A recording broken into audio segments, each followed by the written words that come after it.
Call the meeting order. Please rise and pledge allegiance.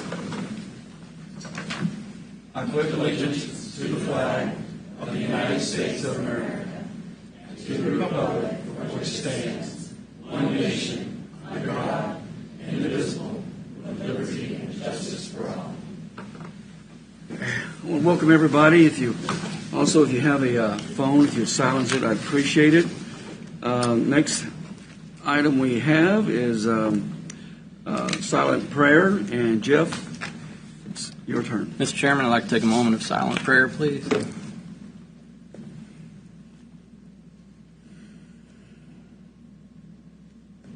Thank you.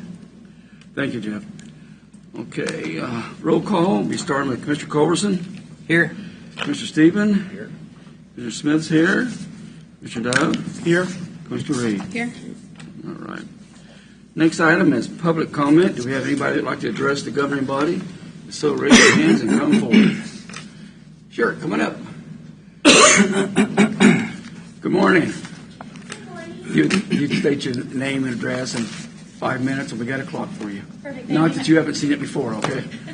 Good morning. Thank you so much for the time. My name is Kirsten Workman. I'm from Lansing, Kansas. In March, I came to speak to you about the Port Authority because they'd like to establish their very own property tax. I reminded you at that time what an egregious thing it would be to delegate your taxing authority. I asked several questions about the Port Authority, why they exist, and what exactly they do for Leavenworth County, because their own webpage makes it clear they struggle with how to frame the answers to those questions. I then asked you to consider defunding the Port Authority completely. After finally receiving the answers to some of my questions, and 5 months of watching and learning, I must admit that today I'd like to change my position. Today I'm here to request that you defund the Port Authority completely and ask for a refund of the $5 million or more tax dollars they've received over the years. Rather than respond to my simple questions, the Port Authority punted that responsibility to the county administrator and launched a speaking tour to conduct damage control and further their goal to assure a dedicated tax levy. Their speaker references my public comment to you lovely commissioners and graciously encourages everyone to excuse my ignorance of their sheer business genius, which they lovingly bestow upon our county. The speaker concludes by asking for more tax dollars to fund a marketing campaign, which is just so necessary to educate the masses. I suppose if you want the Port Authority to answer questions about itself and its basic mission, well, you'd better be prepared to pay extra. Because both you and heaven know they don't really answer to you. They are functionally indistinguishable from the LCDC, who receives their quasi-government Port Authority tax dollars and turns them into what exactly? A few industrial parks, some of which are mostly empty, and an arrangement with a pet food manufacturing plant to bring around 80 to 100 new jobs to the county. There's a lot of talk of business deals, trips to Chicago, and I've even heard, through the rumor mill, Laker games, which I would love for you to find out more about. But no one knows for sure what they really do with our money. Since our elected officials only get a hard-fought seat at the kids' table, you aren't really privy to the real action. Of course, I'm referring to the LCDC Executive Board, comprised of 5 businessmen making high-stakes decisions with our tax dollars in closed-door sessions, supposedly all from the bottom of their philanthropic hearts. Let me circle back to that speaking tour, which references my public comment in March. To anyone who thinks I'm simply ignorant of the value and role of a Port Authority, please let me tell you something about myself. I'm from an area of Virginia called South Norfolk, a small neighborhood in Chesapeake. I grew up walking distance from Norfolk, Virginia, where my father worked his entire life. Do you know what he did?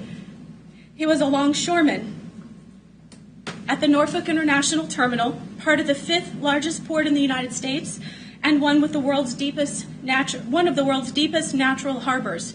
If you had to guess, would you say the Virginia Port Authority taxes Virginia residents? No, it does not. Aside from a small allowance from the State Transportation Fund, which is used for capital maintenance, their revenue is self-generated from shipping and commerce. I may not be a shipping and commerce expert, but I know what a Port Authority is and what it's supposed to do. My father lived it, and our family did too. Port authorities manage and promote shipping and commerce at harbors, and they grapple with unions and the government for control of business. They balance power, though usually in their favor, but if they're worth anything at all, they fund themselves. The Leavenworth County Port Authority's speaking tour repeats the phrase, rising waters lift all ships. What a disappointing misappropriation of trickle-down economic theory. Leavenworth County doesn't own any ships, and we don't have any tides to raise them. The only thing raising the water level around here are the taxpayer dollars being siphoned into the LCDC harbor, which is full of someone else's ships. Economic development commissions, on the other hand, have a different mission than port authorities.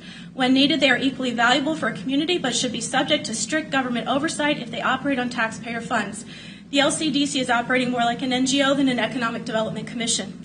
Jessica Matthews wrote a now famous article on NGOs in the magazine Foreign Affairs, where she stated, "For all their strengths, NGOs are special interests. The best of them often suffer from tunnel vision, judging every public act by how it affects their particular interest." The LCD, as I said, is operating like an NGO, and they are actively defying accountability to the taxpayers who fund their activities. Do you ever wonder what goes on in their executive sessions? Because I surely do. I ask you again to either defund the LCDC or supervise that money properly, please. The Leavenworth County Port Authority is just the middleman whose main purpose is to cut the strings of accountability from the tax dollars they hand over. Please put a stop to that immediately. Thank you for your time. Thank you for your comments. Anyone else would like to address? Sure, come on out. Name and address in 5 minutes. Welcome. My name is Sharon Plum. I'm at 15257 Kansas Avenue, Baser. And I'd like to say we have paid more in real estate taxes since we built our house in 1997 than what it cost us to build it. In the last 10 years, from 2015 to 2025, our appraised value has increased more than $200,000. Along with those taxes increased, also doubled. So I'm asking, why do you need more money? The increase in the valuation and the rise in the taxes that we paid should have been ample to run the county. I think it's safe to say that everyone here has had their taxes go up too. We the people cannot sustain this doubling taxes every 10 years. It has to stop. We can't do that. So you guys need to figure out how to pay the county's expenses, or what expenses are really necessary and what are just wants with the money that you've already collected. Rather than raise our taxes, figure out how to live within the constraints of the money you've collected. Thank you for your time. Hey, thank you for your comments. We appreciate it. Anyone else like to address the governing body? Yes, sir. Yes. Good morning. Good morning, Commissioners and my fellow citizens. Lauren Gottschalk, 18168 Cypress Bend, Baser, Kansas. Kind of commenting on or adding to my previous predecessor, our appraised value at our home in the last 4 years is going up over $450,000. That is about, just like she said, that's just on the appraised value. The increases is about what we spent when we built that home in 2006. Granted, I understand things have gone up. The question I have for the commissioners, is there ever a conversation amongst you about, hey, we know what our tax base is, we know what revenue that's going to generate, but here we are yet again asking constituents to pay more and higher taxes.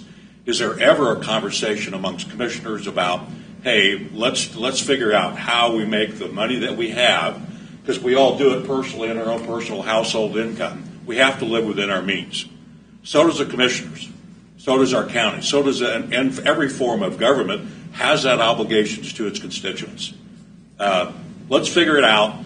Let's stay within the budget that we have and with the resources that we have, rather than proposing yet another tax increase. As she stated earlier, that's not sustainable and it can't work. Okay? Thank you, sir. Thank you for your comments. Anyone else like to address the governing body? Betty, come on down. Good morning. Good morning. First, I could have been here earlier. I got here earlier. I did walk around. Thank you for eliminating 2 commissioner parking places, I have noticed. And thank you for trimming along the guardrail over here. But the main reason I'm here is I sent some of you a picture. And are you going to have a hearing on the RHIDs for the 2 new ones in Lansing? They may be coming our way. If Yes, there's a good possibility they will be coming our way. I don't have a date or anything like that on it yet, personally. Okay, because if I read Leavenworth Times correctly, they approved 2 other RHIDs With Lansing? for Lansing. Okay. One is for Jeremy Greenemeyer, and one is for one on North DeSoto Road. Right, I'm familiar with them. And when doing a little research last week, and with the help of a friend, found out that Jeremy Greenemeyer is currently using one of the one building he already has, or the one area, part of it as an Airbnb. And I don't think we should be building new buildings for him to shift those people that he paid for that building so he can do what he wants with it, shift the people that are renting full-time from him there to a new building so he can open that up and make it all an Airbnb. That's not what our taxpayers' dollars should go for. So if he's wanting an RHID, I think it should be turned down. If it's that important to him, he can afford it. That's not a problem for that. And as far as the other development, the developer behind that can afford that. They don't need our tax dollars to help them out. Thank you. That's all I had. Thank you. Anyone else like to address the governing body? Yes, ma'am. Or yes, sir. Whoever comes. Yes, ma'am. Good morning. We are new to Leavenworth. We just recently purchased a home. And when we purchased the home, the lady who owned it has cancer. So we gave her a higher bid than what we normally would have. And now we're getting Ma'am, could I get your name? Virginia Stewart. Virginia Stewart. Sir, could you take that microphone and get it a little close to her? Yeah, try. I'm old and I'm having trouble hearing. Okay, go ahead. Okay. My name is Virginia Stewart. We just purchased a house on Middle Street. We gave a high bid to the previous owner because she is currently struggling with cancer. The taxes was like $700 and something, which is what we paid for this last one. Actually, no, we paid over $1,000 because they already raised it $1,000 something. Then we got a paper saying that you want to raise it to $2,000 something, preferably $3,000 something. And if you do that, we're going to have to sell. We can't afford that. We're not made of money. My husband works for the EPA. He's a federal employee. He does not make the money that he could if he was in private or the general services. We just can't do that. I don't know what project you have coming up. I don't know how much your budget got cut, but we can't afford that. Okay. We could barely afford the $1,000 something for what you already raised it to, because we purchased the house for $230,000. We were trying to be nice. We know personally how much it costs for care when you're dying. That costs a lot. A lot of people sell their houses just to pay for it. And as new members of Leavenworth, my boys were born in Fort Riley, Kansas. My ex-husband and my late husband were both military. My current husband is a federal employee. We don't have that kind of money. If you want to raise it, you can raise it, but then we're going to have to sell. We only purchased it last September. And I don't think that's very fair. Okay. Going from what the previous amount was of $780 something to wanting $3,000 something? I don't think so. That is not the way this government should be run. That is exceptionally unnecessary and not fair to those who want to live in this community. I want to be around the military. He drives over 30 minutes to work. We didn't have to move here. We could have been in Kansas City. But we chose Leavenworth because that was the place we wanted to be. That's where my roots are. Okay. We thank you for taking the time to come see us. I appreciate your time letting me speak. but I hope you come to a more reasonable conclusion than trying to want $3,000 going from $700 and something for taxes. Thank you. That's not fair. Appreciate your comments. Did we have one more speaker? Yes, ma'am. Come on up.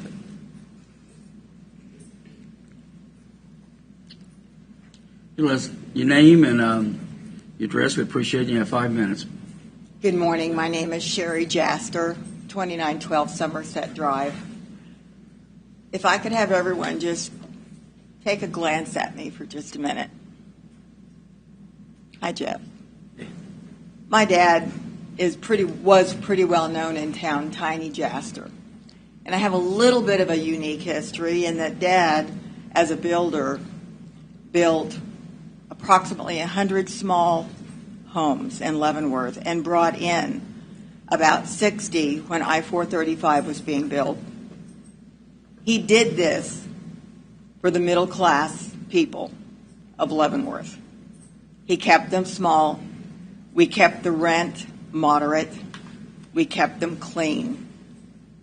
We had tenants, and to this day I have our tenants die with us. The way the taxes are going up, my tenants are suffering. We're losing our middle class.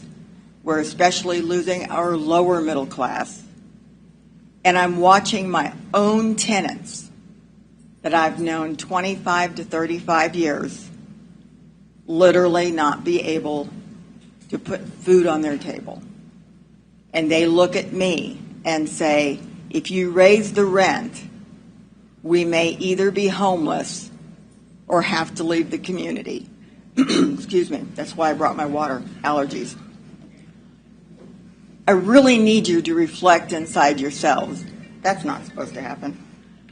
Reflect inside yourselves if you were in this position, if you didn't have but one income that you might hopefully get 3% increase a year. Maybe, if you're lucky, what would you do? We are so fortunate. Leavenworth is so blessed. It's a beautiful community, a diverse community, a retirement community. We will soon be a homeless community. Thank you for your time. Thank you. Appreciate your comments. Anyone else in the audience like to address? Good morning. Hello, my name is Sarah George, and I am from 532 Holiday Court, Lansing, Kansas. Try to channel some old karaoke skills, but I wasn't ever good at that. So I wanted to first thank you very much for listening to the citizens I think it was last week that we came to speak to you regarding the RHID. Thank you for listening to the citizens and not giving a subsidy to a developer who's already going to be making a lot of money. I come to you because I got this notice in the mail, and I admit, a lot of these city and county notices that we get look innocuous, and they also look like a lot of words, pretty confusing, really small print on date and time of public hearing. And fortunately, for some reason, I had the wherewithal to pay more attention to it this time. And I looked and I said, oh, looks like there's a date and time that we can come and talk to you, and but it's regarding a proposed tax increase. And so I come to you because I don't think we have a problem with needing more tax dollars coming in. The problem lies in mismanagement and poor stewardship of the tax dollars that these cities already have. It's my understanding that this proposed exceeding of the tax revenue neutral rate is due to a school bill. And so that's based upon the school board's decisions that they're making with the tax dollars. And it's my understanding that they have made some poor decisions, and so now they want to increase the taxes to rectify those poor decisions. But that's not what people, taxpayers like us, are expecting from our elected officials. We expect that they would make wise decisions with the money that they have and not expect to increase our taxes to cover up their mistakes. For instance, maybe they need to get better lighting because they didn't properly plan for lighting. Or maybe they feel like they need more flat screen TVs that are far bigger than any of the TVs that I have in my house. I've looked at the school, I've been there, it's lovely, but it definitely exceeds what probably 90% of the taxpayers here have in their own homes, what they live with, because we have to live within our means. So I am here to advocate, yes, for myself. I'm praying that you make a wise decision and not increase our taxes. But I'm also here to advocate for the elderly who maybe don't have time to be able to come or get a ride here, who have problems with parking or mobility issues, or who maybe don't, for also the people, maybe not just the elderly, the people in general who don't understand what these notices that get sent out actually mean. And I'm also coming here to advocate for the working parents and working moms like I was, who cannot afford the time to take out of their schedule to come and talk to you during a work day. Like, this is pretty crazy.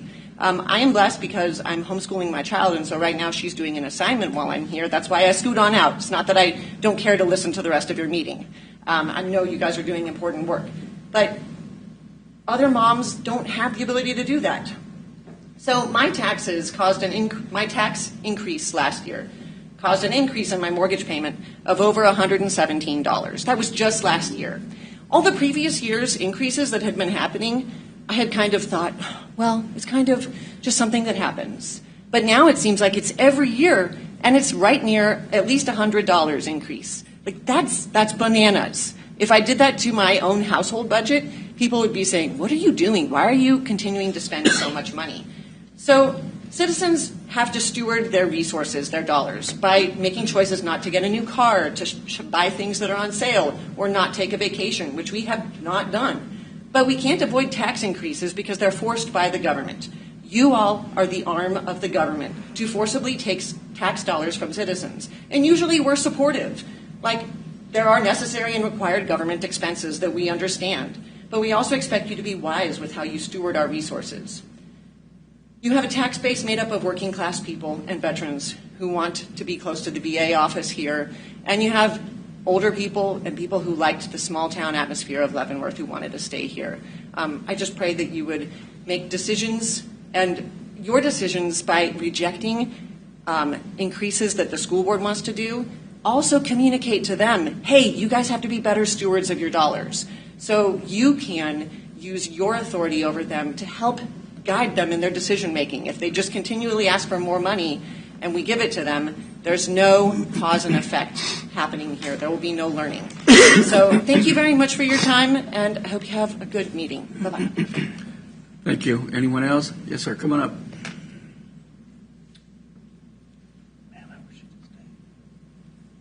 Good morning.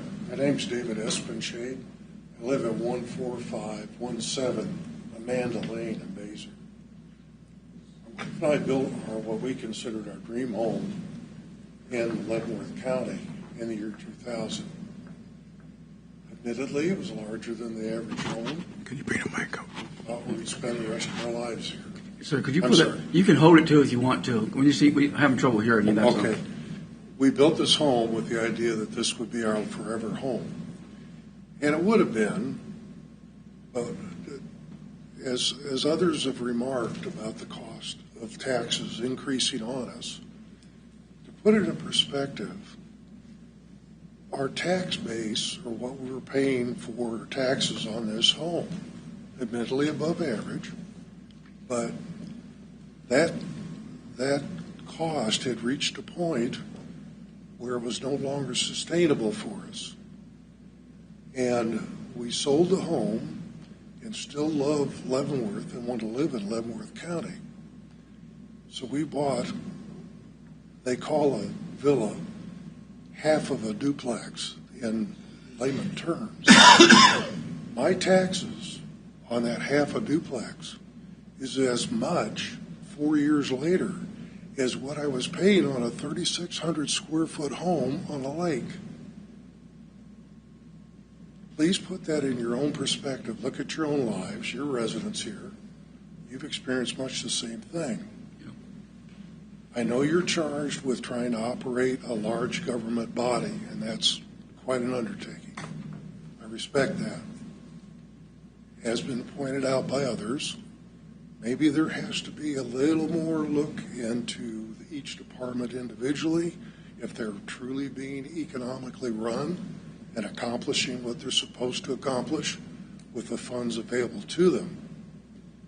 Another thought, and this may sound selfish now that I'm retired, is that for over 20 years we live in Leavenworth County. We've not had any children in the school system, but we paid for it. We try and shop whenever we can in Leavenworth County, so the sales tax base would then go to the county to operate. I understand these funds are necessary to accomplish what you have to accomplish. But they've reached a point where, maybe we can do something for seniors to maybe give them some kind of a break or grandfather them in somehow on property taxes. This has been done in other states. I lived for over 30 years in the state of California. God, I hate to compare California to Kansas, but what they did was what was called Prop 13. People purchased a home, and then their tax base would increase incrementally, but at a lower rate than, say, someone that bought a house. It wouldn't increase every year.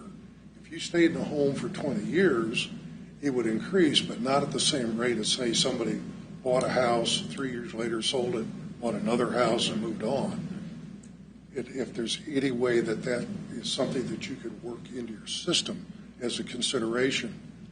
I remember when we first moved here, I went to vote in Baser, and we voted at it was a Grange Hall or something, white spot in the road, and I appeared in my coat and tie, getting ready to go to work, and there was senior citizens in there, longtime farmers, and I remember them bemoaning at that time, 20 years ago, how they were going to have to sell the farm because it was becoming cost prohibitive for them. And now I'm starting to fully understand what they were faced with. We're at a point where we've downsized to a third of the size of our original home. And our tax rate now is as high as I was paying 4 years ago on that big house. That's pretty substantial. So my hope is that something can be done in that area. Yes, sir. To help, particularly seniors, but everybody in general. I appreciate your comments. Thank you. Is anyone else? Okay. If there's not, then we'll move on to. I'm sorry. Was there someone else? Yes, coming down. Sorry, I didn't see you. Good morning. I'm kind of in the back. I'm in the back of the classroom kind of kid. All right. Good morning. Tiffany Lee. I am at 4805 South 22nd in Leavenworth. I had not planned on making comments, but I very much appreciate everyone here making the comments that they made. I'm not going to sit here and ask you to lower taxes or anything. I will ask you to, remain net neutral, and not for the reasons that most people here have cited, which all of them are very good. I ask for you all to think about the long-term effects. I grew up here. My great-great-grandparents are from here. My entire family is here. I love it, but I left. There were not a lot of opportunities for what I wanted to do. That's okay, but I came back. I was in D.C. for a little while. I learned a lot of things that probably a lot of people don't want to know, but I learned a lot about how valuable a community like this is. And what I love to see when I come back to Leavenworth, and I live here now, but what I love to see is the fact that when we go, when we drive around during an election year, we see signs for you all, right? We don't see a lot of signs for, the president or senators and things like that. We are very, very interested and invested in our local community. And you are hearing from your local community right now, and I ask that you continue to hear about that. Or hear from them and really take into consideration what they are saying to you. I think long term, this will help our community. I came back A lot of people ask me, why? Why would you come back to Leavenworth? I just gave you all of those reasons, but I would like to continue to see you all have consideration for everything that is brought to you, and really make, the decisions based on your citizens versus, what a small group of people would like to see. So all that said, I don't want my taxes raised either. I mean, I'm with y'all. But I do ask you to think about long-term. This is a community where you guys listen to your constituents. We want more people to come to this community for that reason, right? Like they should be wanting to come to us because you all listen to us. And we are a very big part of the decisions that are made here. I want this community to grow, and I don't think that just arbitrarily raising taxes because we need a new school or, whatever else, is the right decision to make. So that said, I know a lot of this doesn't just rest on the county commission. There are a lot of other issues, or a lot of other governing bodies that are involved. But I will ask the same thing of those other governing bodies, that you listen to your constituents, and that you look to Leavenworth County, the city of Leavenworth, look for growth rather than just, looking at the picture that's right in front of you. Okay. Thank you very much. I appreciate the time, and thank you to the citizens as well. This is very important that you always are. Appreciate your comments. Thank you. Anyone else? Okay. If not, we'll move on. Administrative business. We'll start with Jeff. Before we go, Jeff, go ahead. You go ahead and start this time. Okay. We can get to Mark in a second. I want to get our comments. Okay. So this is going to take a minute. This is directly has to do with the budget and why a lot of you are here this morning. Why are our property taxes so high in Leavenworth County? First, wrong answer. The county budget must be too high. We need to cut wasteful spending. That has been the go-to answer for the last 40 years that I've been here working at the county. Accordingly, each era of county commissioners that you have elected always cut and cut with this approach. They identified any wasteful spending and trimmed all the fat out of the county budget, but it didn't help high property taxes. We cut salaries to a point where we were way below competing salaries in the area. We cut out complete departments. We combined other departments. We laid off employees. We cut benefits. We stopped services for many important functions. We sold off assets. We contracted out labor if it was cheaper. We stopped spending too much repair money on old retired sheriff's cars and found leasing new ones is actually a lot cheaper. We found permanent homes for all the county departments that we were paying rent for, and now actually we're receiving rent as landlords. We always go out for bid on projects and take the lowest bid. We stopped many services, not because they were not needed, but to try and cut the budget. But all this still did not help high property taxes. So we continued sawing and chopping on the county budget anyway, thinking we must just have to cut more. We issued a mandatory 5% annual budget cut to all remaining departments. Still didn't lower property taxes. We issued another mandatory 5% annual budget cut the next year, and the next year, and the next year. No matter what you think you needed, cut your budget 5%. After about 5 years, most departments were operating on a budget that was about 25% lower than it was 5 years earlier. The cost of living has never gone down, so this makes this even more of a problem. Costs to those departments still went up. All this, and it still did not lower your property taxes. This year's budget is the same budget that's been cut and cut every year for the last 40 years. It's not a new budget.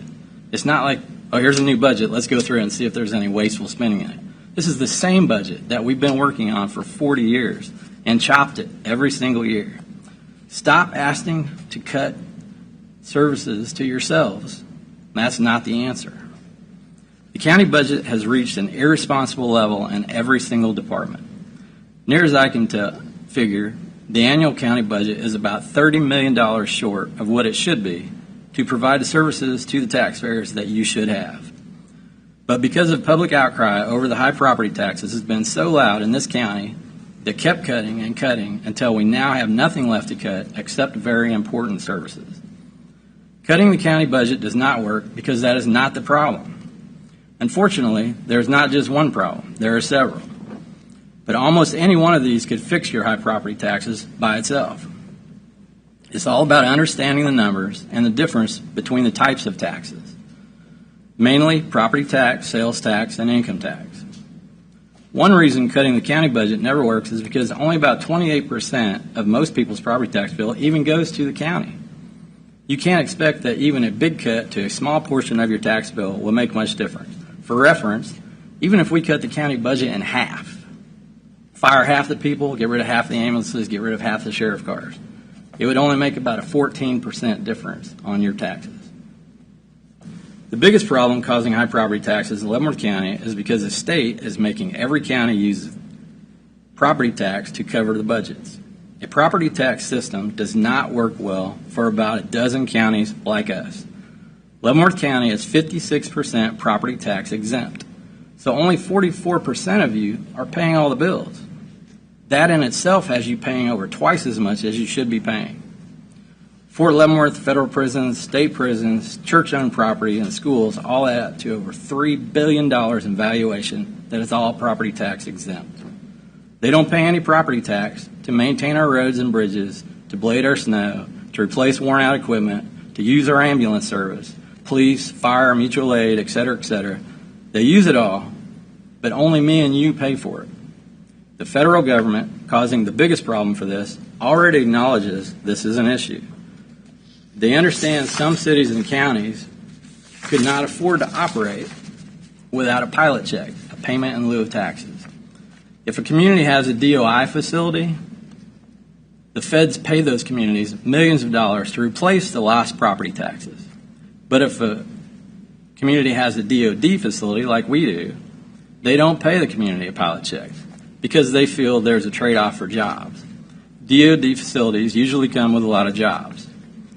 But having more jobs equals income tax. That does not help the county budget based on property tax at all. So basically, everyone has agreed to pay higher property taxes in trade for having federal jobs. If the federal government would pay the Leavenworth County a pilot check to replace the lost property taxes, this would fix your high property taxes in Leavenworth County. $3 billion valuation should be paying about $30 million a year in property taxes, and they are not. Another way to lower your property taxes without a pilot check from the feds is to take advantage of the jobs they did provide. If the state let each county decide which taxation system worked best for them, Leavenworth County could impose a 1% income tax to drastically reduce property taxes. This way, everyone that uses our roads and bridges pays for them. Right now, thousands of non-residents drive on our roads and bridges every day to get to their jobs here in Leavenworth County, but they don't live here. They don't pay any property tax to maintain our roads and bridges. They just wear them out. If we were allowed to tax all the users of the roads, it would lower your property taxes drastically.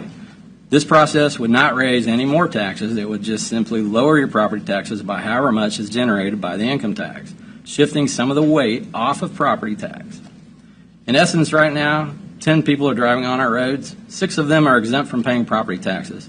2 of them don't live here, but they work here, so they're not paying property taxes. So only 2 out of 10 people driving on our roads are paying for those roads. Another way to lower property taxes is to shift some of the weight onto sales tax. Only 33,000 property owners pay property tax, but hundreds of thousands of people pay sales tax in our county. You spread the bills across a lot more people, making each person share less. The LAVTR that the state just abolished did exactly that. The state was broke, so the lowest hanging fruit they could find was the county's LAVTR and the cities. The county had to raise the mill levy 9 mills to make up for the lost LAVTR. It allowed the county to use some sales tax money to replace property tax. Instead of abolishing that law, they should enhance it. Put 33% of tax burden on each of the big 3 taxes: property tax, income tax, and sales tax. This spreads out the cost and doesn't hit any one group so hard. Another reason our property taxes are so high is our state leaders constantly exempting another group of people or assets. Almost every session, they exempt another group, which doesn't make the tax go away. It simply shifts it to the remaining people that are still not exempt from paying taxes. The list is miles long of things the state has exempted over the years, raising your property taxes each time they add another one. I don't think people really realize how many exemptions the state has painted you into a corner on. Here's a list of some that you may or may not know. Every time they add one of these, just one of these, your property taxes go up. So over the last 30 years, they've exempted household goods, real property upon surface mining operations, lands contiguous to donated connection with the erection of maintenance or dams or reservoirs, the first $75,000 of appraised value for residential property from the statewide school finance mill levy, antique aircraft, personal property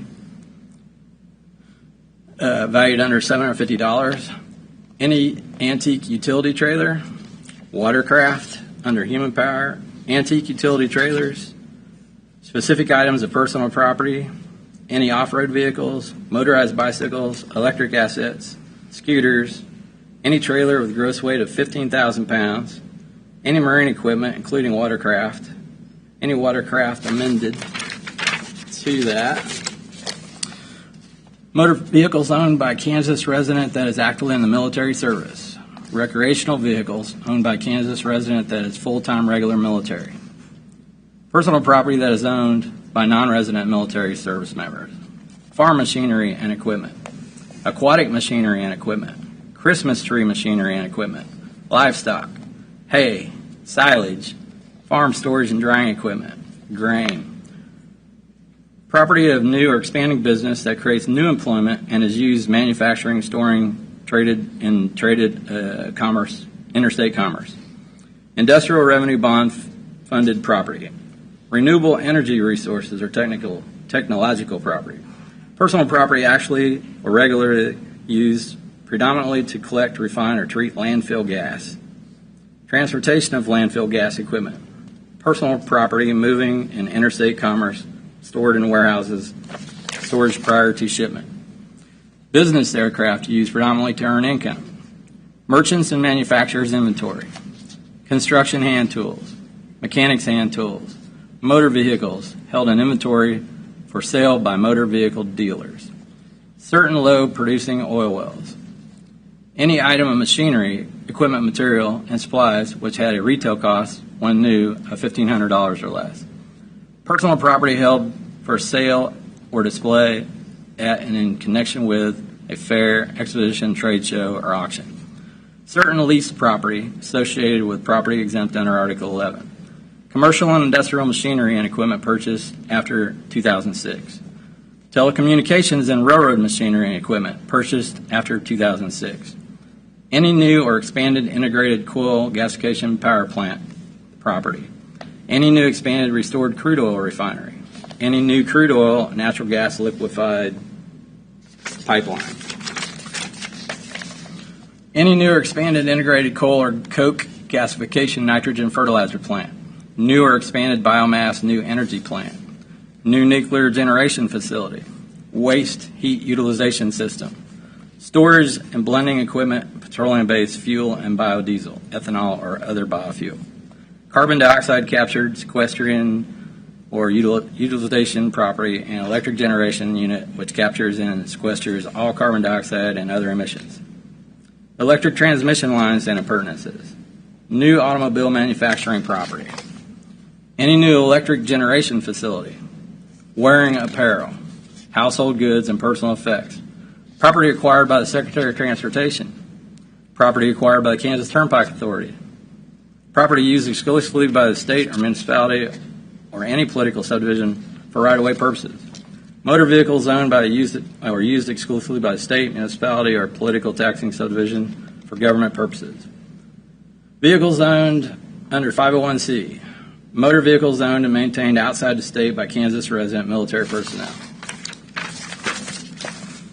recreational vehicles owned by full-time military members, property acquired by city or county land banks, property owned by the United States government, property used exclusively for state, municipal, political subdivision purposes, work machinery and fixtures used by rural or township water districts, fire engines and implements, property owned by a county fair association, property acquired and held by municipality under municipal housing law, property acquired or held by municipality for urban renewal law, property acquired and held by Kansas Armory Board of Armory purposes, property acquired by Kansas Turnpike Authority, property acquired used for state parks, for wildlife reserves, state office building, student union buildings, student dormitories, revenue bonds, building and facility education institutions, Kansas City, Missouri Waterworks, which is in Kansas, groundwater management district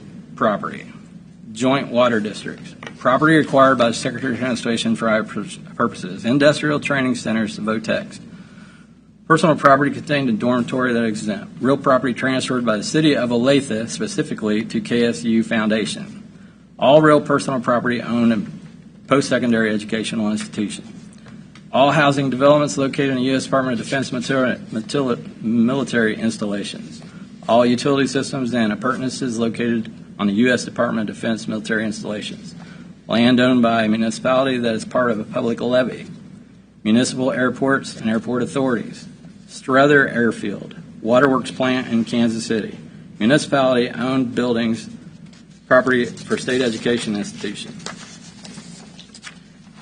I can keep going. This list is a mile long. Every time they pass another exemption, your property taxes go up. Another reason our property taxes are too high is the state continually adding more and more unfunded mandates. A state unfunded mandate usually means some service or asset that the state requires a county to have by law, but the state doesn't pay for it. The local taxpayers do. A lot of times it is a program the state started and paid for in the beginning and then stopped paying for, but it still required the county to fund it. The county appraiser is a good example of the state unfunded mandate. The state requires each county have an appraiser to implement the property tax system that they put in place. But Leavenworth County wouldn't even have a county appraiser if it wasn't a state law. But the state makes us have one, and they make you pay for it. Every time the state passes another state unfunded mandate, your property taxes go up. They pass more and more year after year. One more big reason your property taxes are so high is the lack of economic development. Leavenworth County has way more residential properties than commercial. The ratio is important to keep your property taxes lower. A way to fix this problem lies in our transportation connection to the Kansas City metropolitan area. A new bridge making us 5 minutes from the airport would lower your property taxes by boosting our economic development. Just ask Liberty, Missouri. A bridge that has been proposed to connect 152 Highway to Parkville, Missouri to Eisenhower Road in Lansing is the Eastern Gateway. If the Eastern Gateway was built, our industrial parks would fill up overnight, and LCDC's job would be simple. This would drastically lower your property taxes. But all this is for naught if the very biggest reason is not figured out by the general public. There are forces at work to convince you the good guys are bad and the bad guys are good. You constantly vote the wrong people into office year after year. It's not your fault. You have been bombed with misinformation that makes it nearly impossible to figure out who is telling you the truth. It's very time-consuming to do the necessary homework to figure out who is good for you and who is not. If you can even tell if the data you're reading is accurate or not. Topeka holds the key to fixing your high property taxes in Leavenworth County. Until you elect the right state representatives, your county and city elected officials are helpless. The cost of doing business to keep the roads and bridges going is what it is. I try to explain it to my kids like this. Why do you have a car? If you have a car, you have to have a road. If you drive 10 miles, say you drive 10 miles a day, a road costs $1 million a mile. You probably pass over 6 bridges in that 10-mile stretch. A bridge costs $1 million. So that 10-mile stretch that you use for your car to be worth anything costs $16 million just for a 10-mile stretch. Put it in perspective. That's the bills that we have to pay with your tax dollars. All we do is take 100% of your tax dollars, turn them back into assets and services for you. A 10-mile stretch of road costs $16 million. If you use a 10-mile stretch of road every day, you're using $16 million of assets. Who's paying for that? How do we pay for that? How do we cover the cost of that? The costs go up every year. We cannot generate enough money from property taxes alone anymore to cover these necessary costs. The forces in charge of Topeka don't care about your high property taxes. You're not on their agenda. If you're still paying taxes, then you're now in the minority. They have exempted the majority of people from paying property taxes. So you're the ones left to cover the gap. So in summation, the things that will fix your high property taxes is not cutting the county budget, the services and assets to you anymore. The answer is a pilot check from the feds. Let each county decide which tax system works best for their taxpayers. Property tax versus sales tax versus income tax. The LAVTR. Stop state unfunded mandates, like Missouri did with the Hancock Amendment. Stop exempting more and more groups from paying taxes. It just raises the taxes on everybody else. Figure out which elected representative is working for you or against you, and build a bridge. That's all I got. Thank you. Commissioner Stevens? Well, I just want to say thank you for coming out and testifying on this issue, because you're our boss. You are the boss, and we will attempt to listen to you. That being said, many of the things Jeff said are true, but I want to go into a couple other items on property taxes.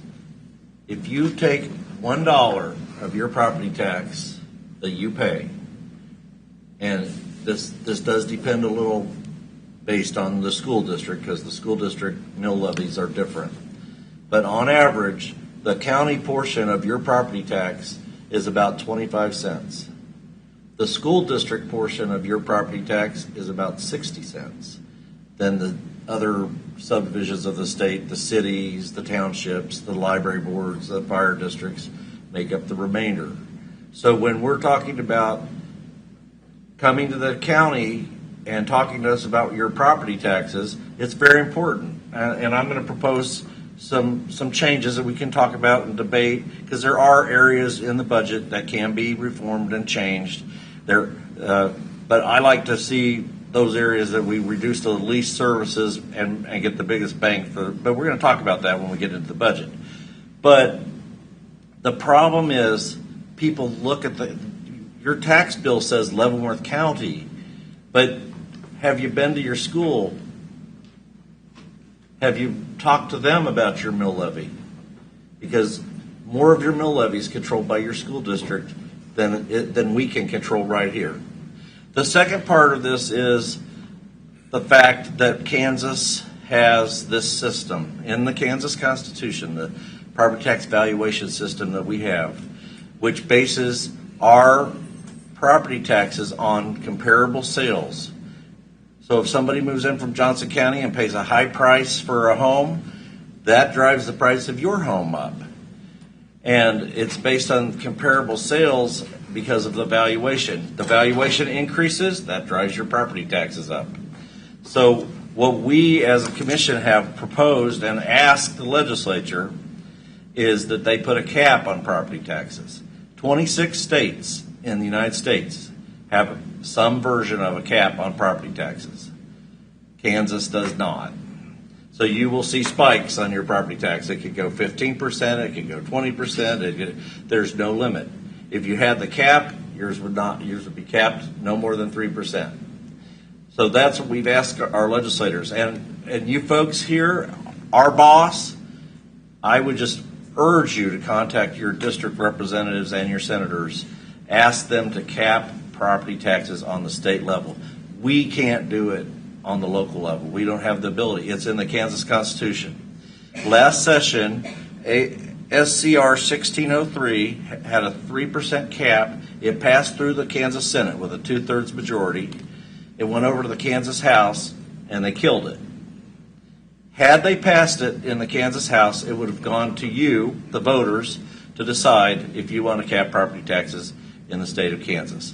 We're going to continue to ask the legislators to bring this back up to cap property taxes. It's not something the locals can control. The city governments, the county governments, we can't control it, but we can be a megaphone, so to speak, and tell you what needs to be done to affect this. And your legislators have a lot of power. That's exactly what the one gentleman had brought up, and when you were talking about that. Sort of like what they have in California. The bill they had in Topeka was based on the Florida legislation that they have, but they're all kind of similar. But now they're not perfect. Those, as you know, if you're from California, there's been some residual problems with that too. But you won't get the spikes, and the spikes are what are causing people to have to leave their homes. One, the lady that said it went from $750 to $3,000. The last time our previous owner paid taxes, it was $760 or $80 some dollars. We purchased the home. They took the appraisal for the amount that we offered the previous owner of $230,000. They automatically took that appraisal, put it on the house. So the very first taxes we paid were $1,300. So you're getting caught in this. You're getting caught in this valuation thing, and that's. So you're wanting to do it over 50% because what is on the paper that we got said that you wanted to be over $2,000, but that you prefer it to be $3,000. Yeah. So let me let me make a clarification, and here's a clarification that people don't understand, is that the county appraiser's office is in the courthouse, but they don't follow the regulations and rules set up by the commissioners. They follow the property valuation division of the Kansas Department of Revenue. So they're following the rules from the state of Kansas. So if we're going to change this, it has to be changed on a statewide basis. It cannot be changed. We would love to exempt your property. If we had the power, we would definitely solve this issue. But we don't have the total power. We can cut the budget. We can do what we can do. But I just want you to be aware that even if we did everything we could do, your school district still has 60 cents, and you're going to have to make another trip to another governing body to talk to them about their budget. So that being said, I just appreciate you coming, and we've been doing this for 6 years, or I've been on the commission for 6 years, and we've been educating people about how this works. Because a lot of people get their bill and it says Leavenworth County, and they think that we control all those taxes. Believe me, if we could control the school taxes at this body, there'd be some changes. But that being said, Okay, we're good. just a couple other items. Anyway, thank you for coming. We'll do our best on the budget. I can tell you, we faced some obstacles. Last year we had the roof of the courthouse has had issues and is having to be repaired, and those kind of things come up. But we've been trying to trim down the mill levy, and we've got in this budget a mill levy reduction, not as high as I'd like to see, but it's there. On another issue, I wanted to bring up a constituent of mine. My wife and I went to eat at the cafe in Tonganoxie this weekend, and a constituent of mine whose husband was a developer in Tonganoxie for many, many years and built a lot of houses in Tonganoxie. Anyway, she came up to me at the cafe and she said, "Mike, you cannot let this RHID situation happen." this is not fair. We were developers for 50 years building homes, and we never got any kind of exemption or help from the government. But right now, she said, this is a boon for developers. That's all this is, a boon for developers. And when we've been talking here about how much property is exempted in the county, well, this is just exempting more and more and more. And when you get a line of these, you know, one might be great. I mean, there are some that are better than others. But the question I have is, what's the objective standard we're going to use to decide how many of these we're going to allow? Because if you just open the gate for these, that is going to affect your property tax as well. So that's, and the last thing I have is a comment in the paper. There's an article, LCDC members react to county's RHID vote.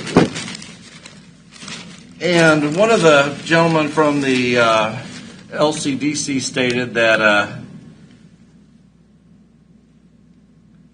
the city of Kansas, that Baser is the fastest growing, one of the fastest growing cities in Kansas, and uses economic incentives. He said the city used an incentive to attract a grocery store.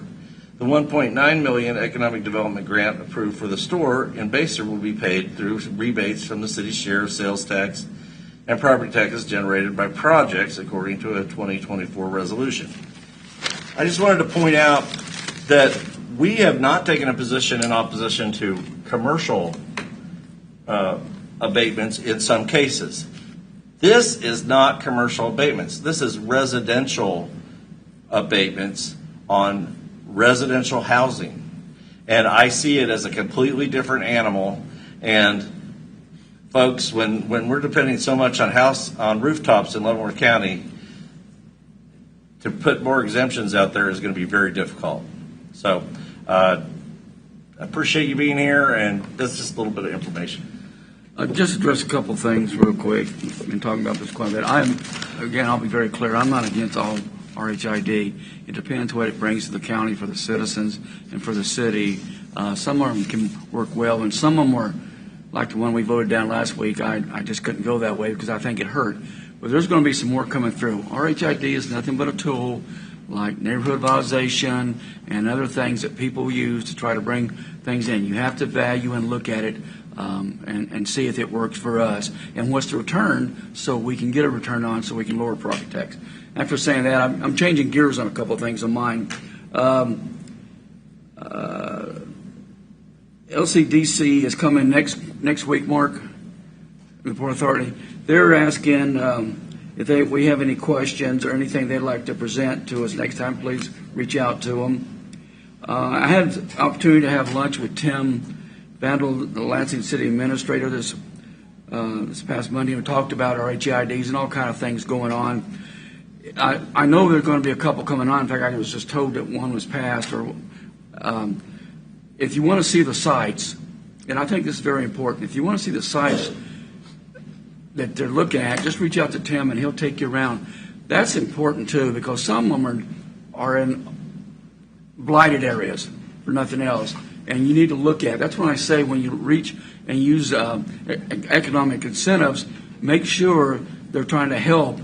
When I was a city manager in Lansing, I built 100 homes for like 4 years when the developer was here. He went south, Baser benefited from it, and he paid all the costs. So I get this, but I think we also got to make sure that we don't shoot ourselves in the foot if we got a business, especially businesses that are coming in, that we can track in and offset this property tax. But I appreciate what Mike and Jeff said. They're right on the mark on that. And on another note for housekeeping, it's time for Mark's yearly evaluation. He'll be passing that out. I'd like to have that back to me by the 29th. What date did I say, Mike? What date did I say? 29th. Thank you.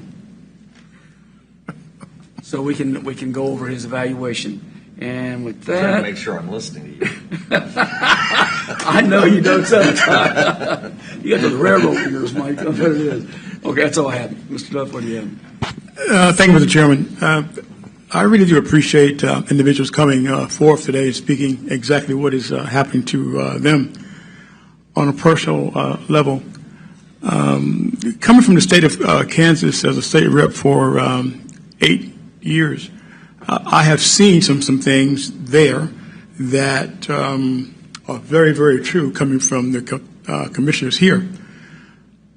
The thing that really it gets me riled up is that there's no consideration given to those voters when we continue to vote the same people in over and over and over and over again.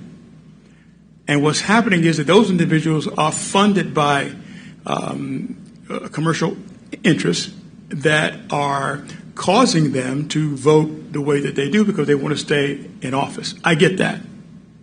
I understand that completely. One of the things that can help is that if the individual voters participate in those donations that put those individual legislators in their seat every 2 years for reps and every 4 years for senators. Now, I know you say that they are there to serve the people. Well, the only thing that can get them to office is if they have donations. And I'm going to stop it right there. If you want to talk about it personally, then you have my number. You know how to get a hold of me. And we can discuss that 1-on-1 or 3 or 10-on-1. The other thing is that these unfunded mandates that continue to raise our taxes over and over and over again, that's going to keep happening until we, the people, stand up and tell Kansas state legislature that this has to stop. And the only way, again, to go back, is to stop voting the same way over and over and over again. We have many legislators that have been in office for over 10, 12 years. And things, when you continue to do that without the results, then you're voting to get exactly what you've gotten years and years past. Someone said to me, if you keep doing the same thing over and over and over again, guess what? You're going to get the same results over and over and over again.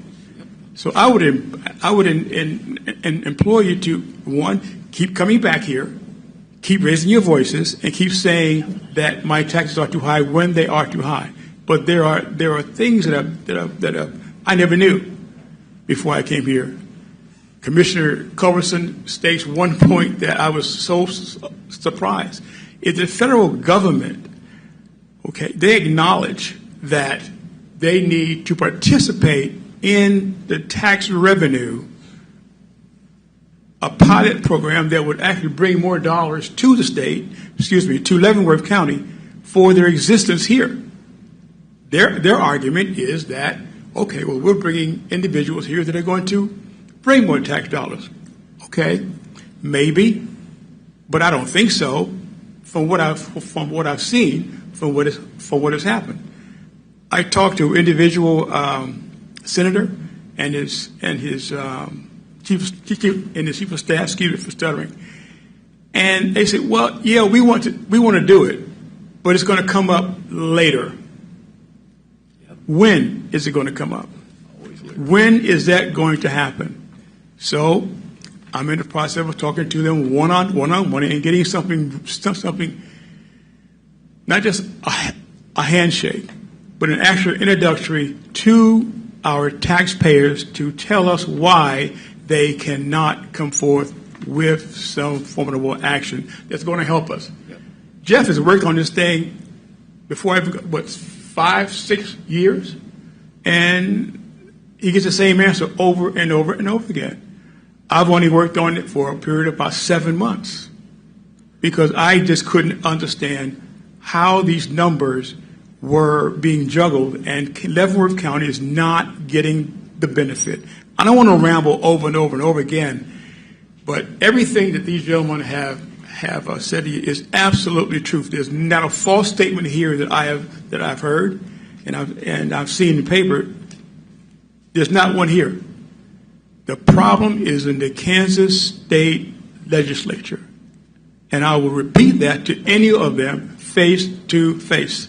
We cannot continue unfunded mandates and expect the people of Leavenworth County or any county to sustain that. It doesn't work. The numbers are off. So the RHID that was voted down last week, I did not want to do that. However, I did it because it was too large. Developers have come to Leavenworth County and have built homes for forever, and they didn't get an RHID. They didn't get someone to help their finances. So why should we give that incentive to large developers? What I'd like to see is much smaller developments that would allow Leavenworth County to catch up. Because giving that much of a tax abatement to 420 houses, I just didn't see it. Because the rooftops are not going to bring business. Business brings in more rooftops, I believe. And when those businesses flourish, then guess what? We have a way to make it work.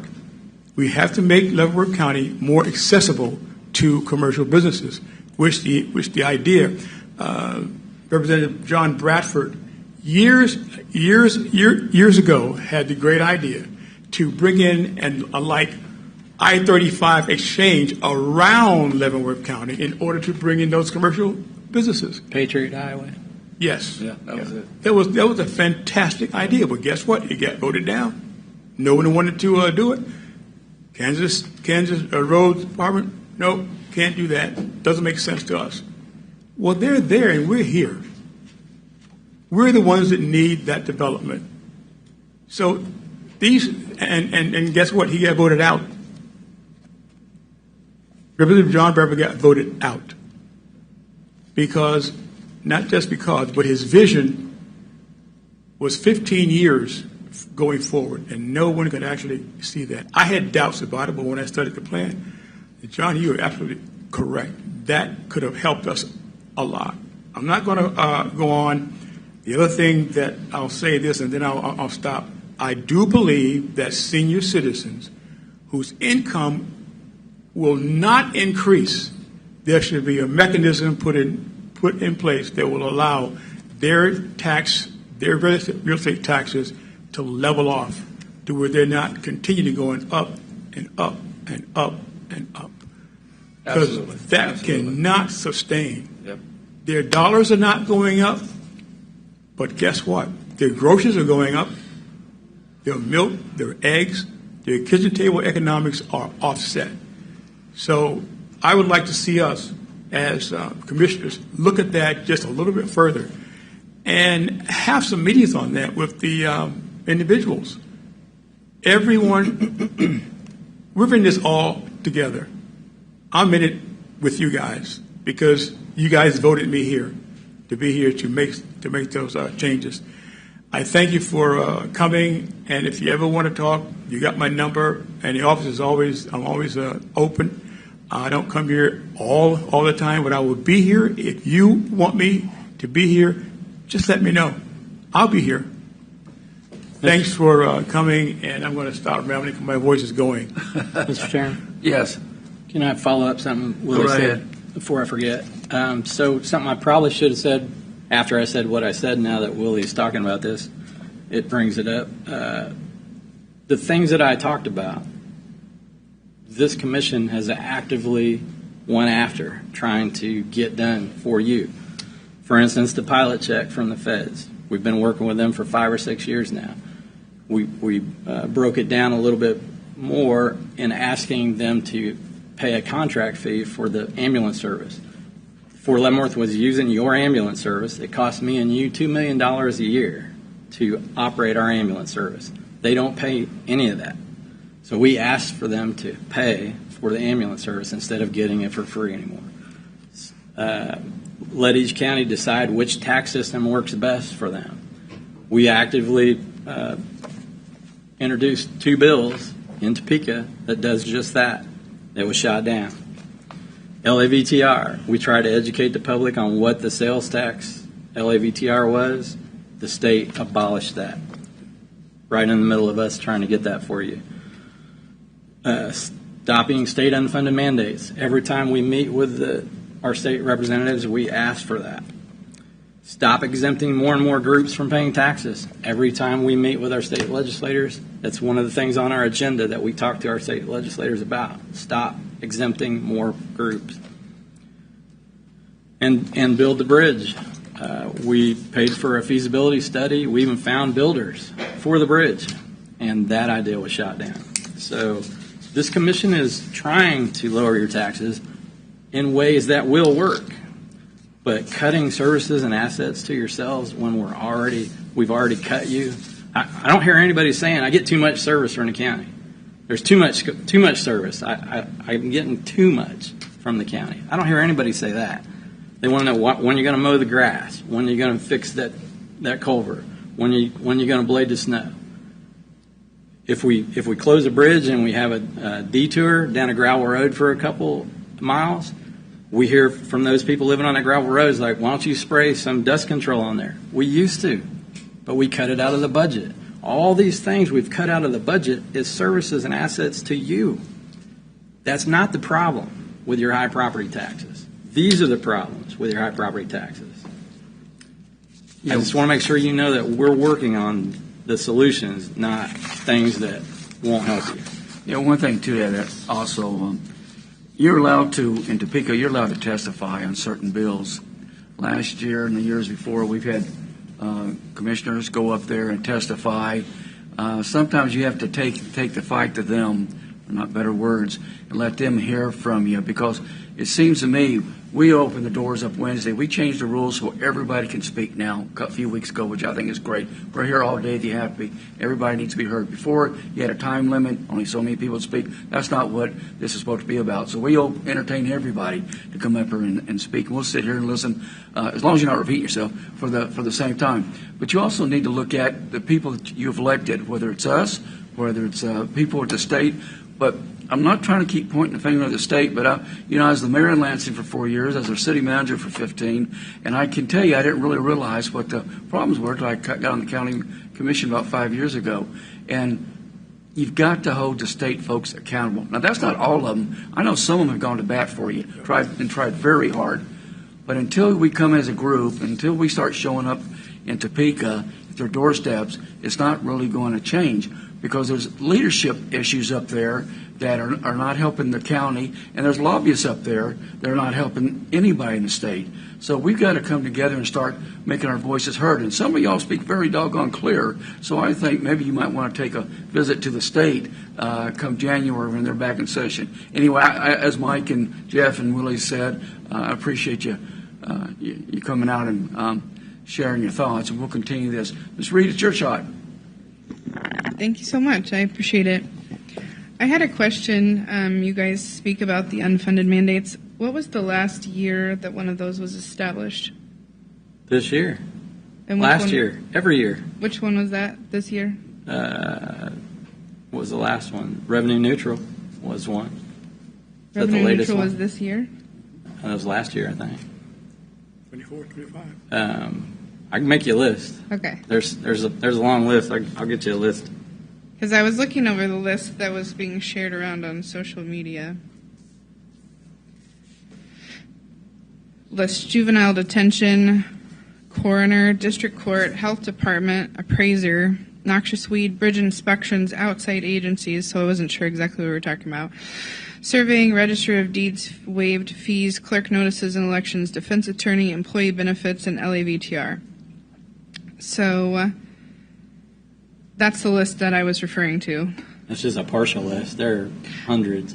But I'm trying to figure this out. As I mentioned before, what is the county's responsibility? And to me, I mean, are we saying we wouldn't have a coroner if the state didn't make us? I mean, we wouldn't have district court if the state didn't make us. We wouldn't have a health department. It kind of sounded like you were suggesting that in your comments, like we wouldn't have an appraiser. We wouldn't take care of noxious weeds. I mean, I just think that we need to focus on the county's business, and I think a lot of this is the county's business. So I'm not going to sit here and blame the state. I think we need to focus on what's under our roof and under our oversight, I guess you could say. I don't think it's really profitable for us to sit here and blame the state. You're saying all the state unfunded mandates we would have anyway? You're saying that the county would have all these unfunded mandates anyway? Well, I guess I find it embarrassing, personally, for us to sit here and say that we don't have control over what we do. We need to focus on what we do. And a lot of these things that were listed are things that I can't imagine us not doing. If the state didn't mandate noxious weeds, would we let them overgrow? Anyways. But they're not paying. Huh? The state's not paying. Right. The taxpayers are paying, so that's why it's a unfunded mandate. So I guess I'm just asking the question, can we figure out what we do believe is county business? What would we as a county make sure to get done? I'm not saying that some state unfunded mandates we wouldn't have anyway. Okay. I'm not saying all of them need to go away. I'm just saying most of them we would not have if they weren't state unfunded mandates. And then I understand the debate over rooftops to an extent. Sometimes I don't rely on my personal experience a lot in business. I make large strides to try to make sure that my personal business experience doesn't get into my political experience. I guess I would ask you to find me businesses that did not do a rooftop study. I would ask you to find me especially corporations and large tax revenue generating businesses that you're talking about wanting to bring in the county. Find me one that doesn't do a rooftop study. That's it. Thank you. One thing just to add on that too, everybody's got their opinions and everybody's got some right on. But Carol Maranovich, years ago, the CEO of Wyandotte County, had a vision. And if y'all knew her, the vision was the Speedway, Village West. What she did was she got a bunch of people, got them together, went to the state, and got the cities around them, which we tried to do, to force that issue, and they call the thing some new star bonds. What star bonds is, you can borrow a larger amount and pay them down. That didn't start off with rooftops. That started off as commercial. And what they did was they come in. Now, there's been some up there, if y'all been there. Some are successful, some have gone away. But the bottom line is this commercial, getting these commercial things we need in place too. There's a split on how many houses you bring in. I mean, they're all hand in hand when they come together. So a lot of things I've heard up here are on point. Some of them I disagree with them. But what I'm always also hearing is, I do believe in the state. I do think the state is responsible for a lot of these. And I don't like to point the finger. Anybody knows me, no, I'm the guy that smiles and tries to get along with everybody. But I've been here 5 years. The state has to help us, or I don't see it getting any better. I mean, we go out and ask for 2% increases from our staff and from our elected officials, 2%, when the common thing is, over 3%? Folks, we can't keep doing that. Unfunded mandates are a disaster. And so it's going to take all of us. We can't do it by ourselves. Some of y'all are very vocal. I hope you continue to be that way as we go forward. That being said, I'm going to move on to the next thing. And Mark, did you have anything before we go any further? Okay. Consent agenda. Mr. Chairman, I move that we accept the consent agenda as presented. Second. Motion and a second. Commissioner Culberson? Aye. Aye. Aye. Aye. Okay, thank you. Okay, we'll move on to board action. Consider a motion to approve Pullman SST Inc.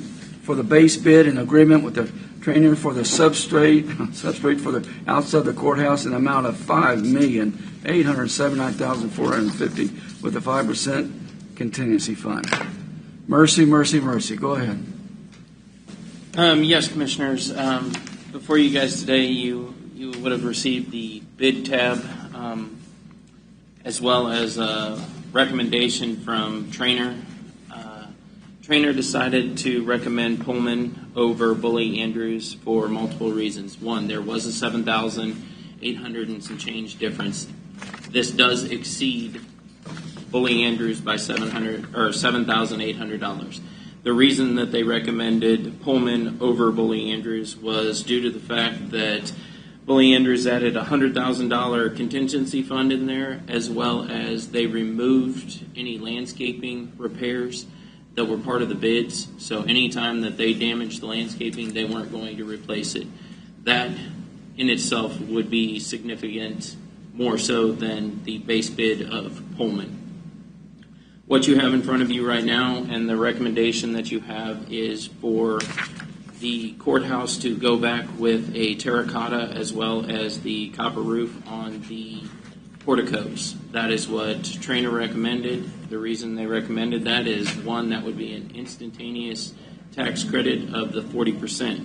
When you take the roof cost along with the recommended cost, it totals out at $6.4964.5 million. The tax credits at the 40% would be $2.598582 million. So your total all in with the 5% contingency, and the reason that I added the 5% contingency is once they start removing the stone on the outside on those, we don't know what some areas we might get into, so we wanted to make sure.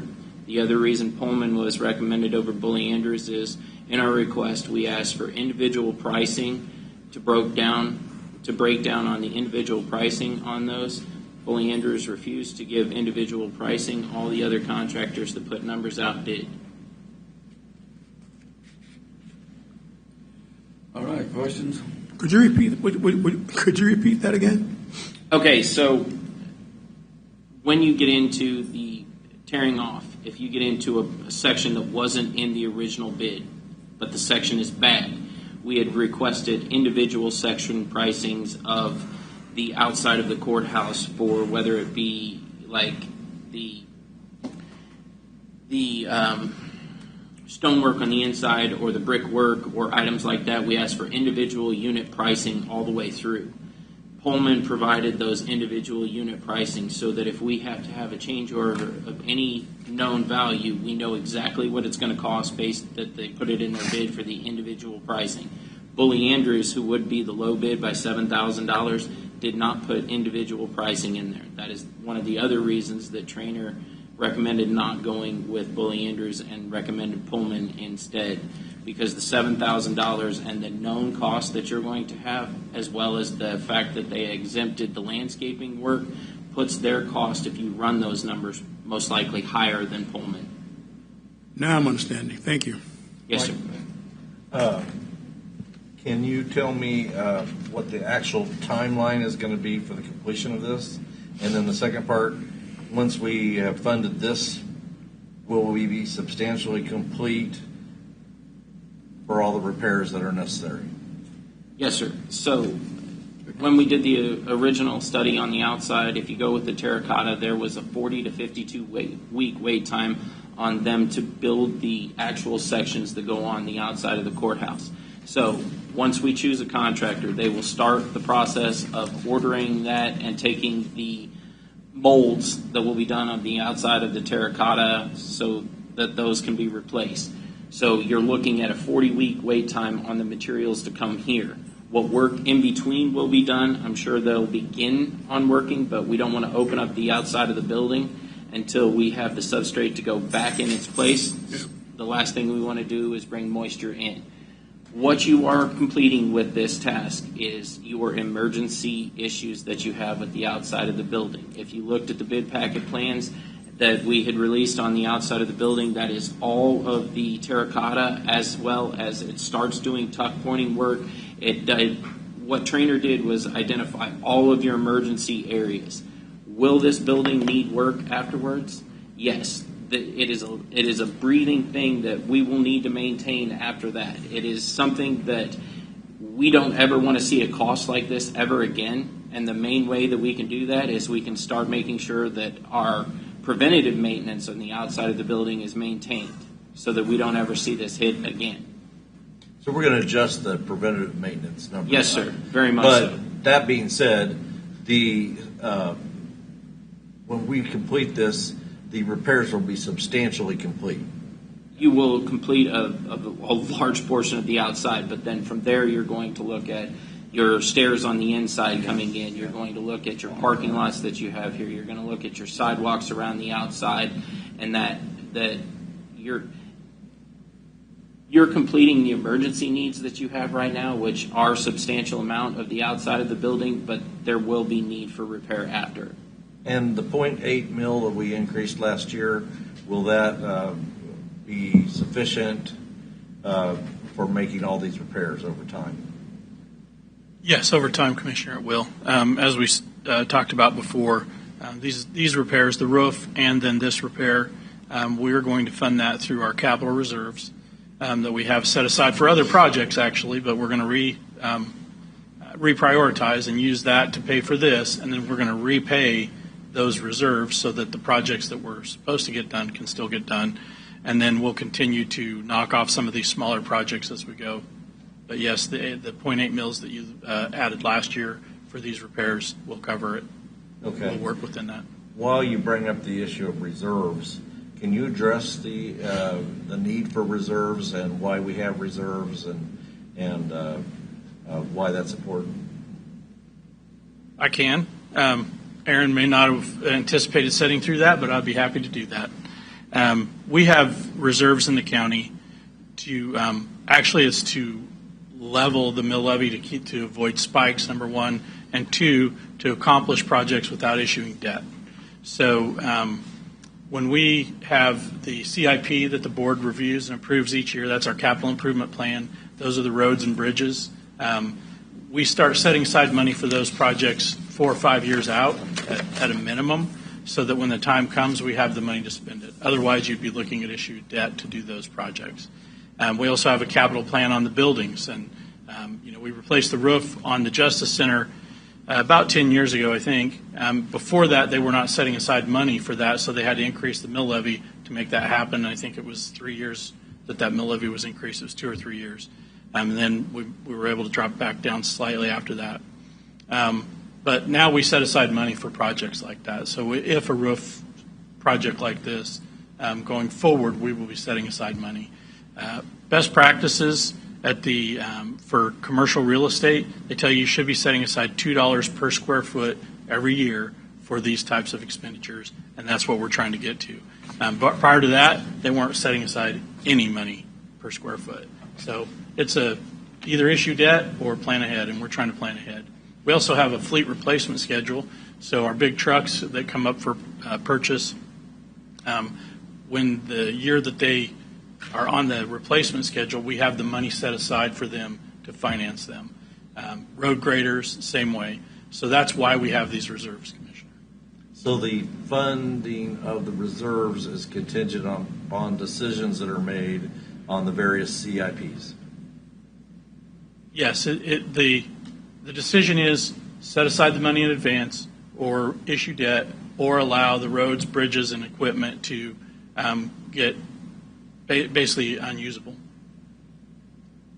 I think when I came on, I'm going to give you an example of the Council on Aging, because when I started here 8 years ago, and this is not an exaggeration, they were using vans to transport people that were rusted through to where you could see the outside. Yeah, I remember. We were putting more money into the maintenance on those vans than actually if we just bought and made payments on new ones, the leases that we have now. So Old sheriff's cars. Yeah. old sheriff's cars, we repurpose those. So we're at a point now where we have good equipment and it's maintained, and a lot of it's under warranty. So when we have a failure, we can just take it to the dealer and not have that unexpected expense. Thank you. I think Mike can make a good point. And Mark, one thing is, I'd rather be prepared than have to issue debt. Debt always costs you more in the long run, and it's just a terrible, in my opinion. Sometimes it's emergencies, but when you have to issue debt and you're not prepared because of your reserves, which I think we're getting in position now, that thing is just not something I like to see. It always costs you more, and you're just kicking it down the road anyway. So I think it's a good point, Mike. Okay, any questions, Aaron? Thank you, Aaron. Okay, I need a motion. If there's nothing but Second. You can't get a motion. Oh, is that what I did? Okay. Okay, thank you. That was. It is now. Any more discussion?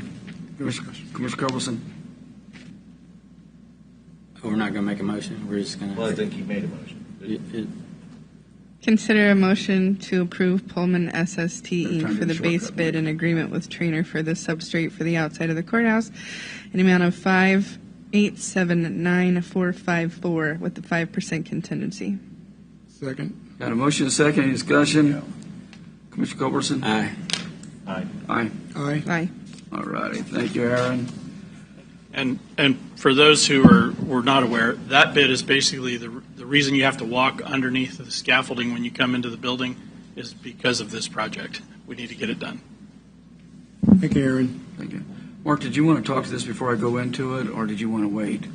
For the budget, No, for their resolution. Resolution 2025. Do you have anything to say on that? I think it'd be good if to do the presentation before that, Okay. Commissioner, if you don't mind. Okay. Turn off the lights. I got it. First two get it done. Commissioners, as you're all aware, we start the budget process months ago. Really, at a staff level, we begin in February, March timeframe, and then the Board of County Commissioners is May, June, and July. When we get to August, because of the way the hearings are set up, pretty much the decisions are made. And when we set the public hearing for today, what we discussed is you can only go down, you cannot go up. So the mill levy that we set, when we set this public hearing, that is the maximum amount. But even before then, we had to send out the revenue neutral notices, which set the maximum amount at that time.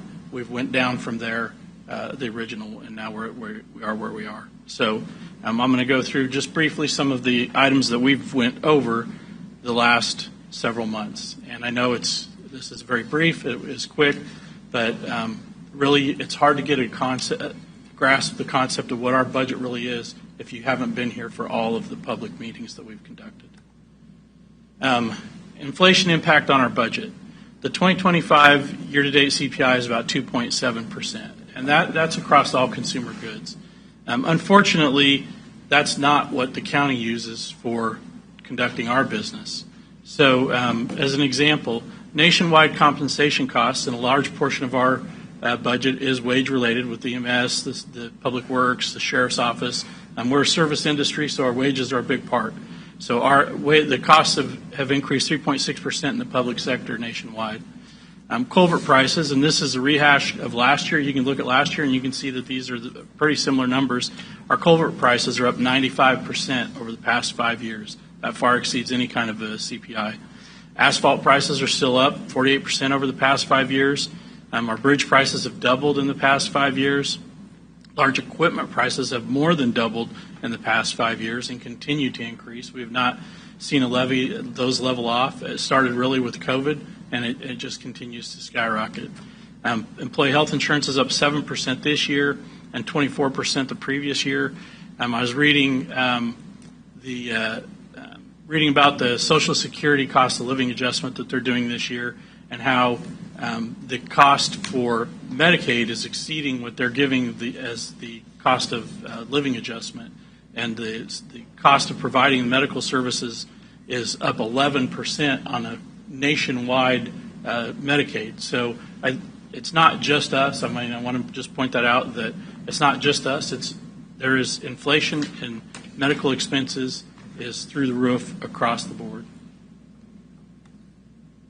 So budget enhancements for this year, we've discussed this in the past, the transferring $400,000 to 911. The 911 fee fund is not sustainable with the fees process that's been put in place at the state level as far as what we levy per phone line, per cellular phone line. It doesn't sustain what the 911 has to provide. So the general fund began transferring money in 2 years ago, and this year that amount is $400,000. I suspect that will continue to increase if we want to continue to maintain our 911 services. The cost of juvenile detention services increased $30,000.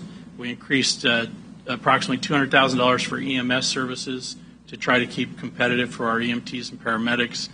We were losing people and couldn't fill the positions. There's an increase in cost of approximately $400,000 for emergency radio maintenance. By emergency radios, I mean what the sheriff's office provides. The maintenance plan on that has went up about $400,000, and that's an annual increase. We enhanced wages for our employees, 2% in all departments, 4% in the sheriff's office. Just a side note, due to the elimination in some positions across the county, the total salary increase is about 1.7% across the board, including those increases once we eliminated some of those positions.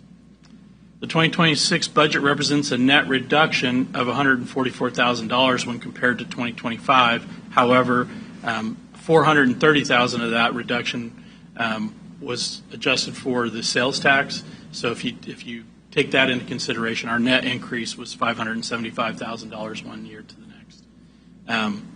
Our ad valorem tax collections will increase $1.8 million, or approximately 4.3%. As you commissioners have pointed out, that is our source of generating revenue. We do not have a lot of other options. Some of our departments charge fees, but those fees typically don't even cover the cost of providing services, with the exception of the solid waste transfer station. Any questions on any of these as I go, please let me know. I did have the money that you set aside for the $400,000 to 911. Did you set that into a separate fund, or what?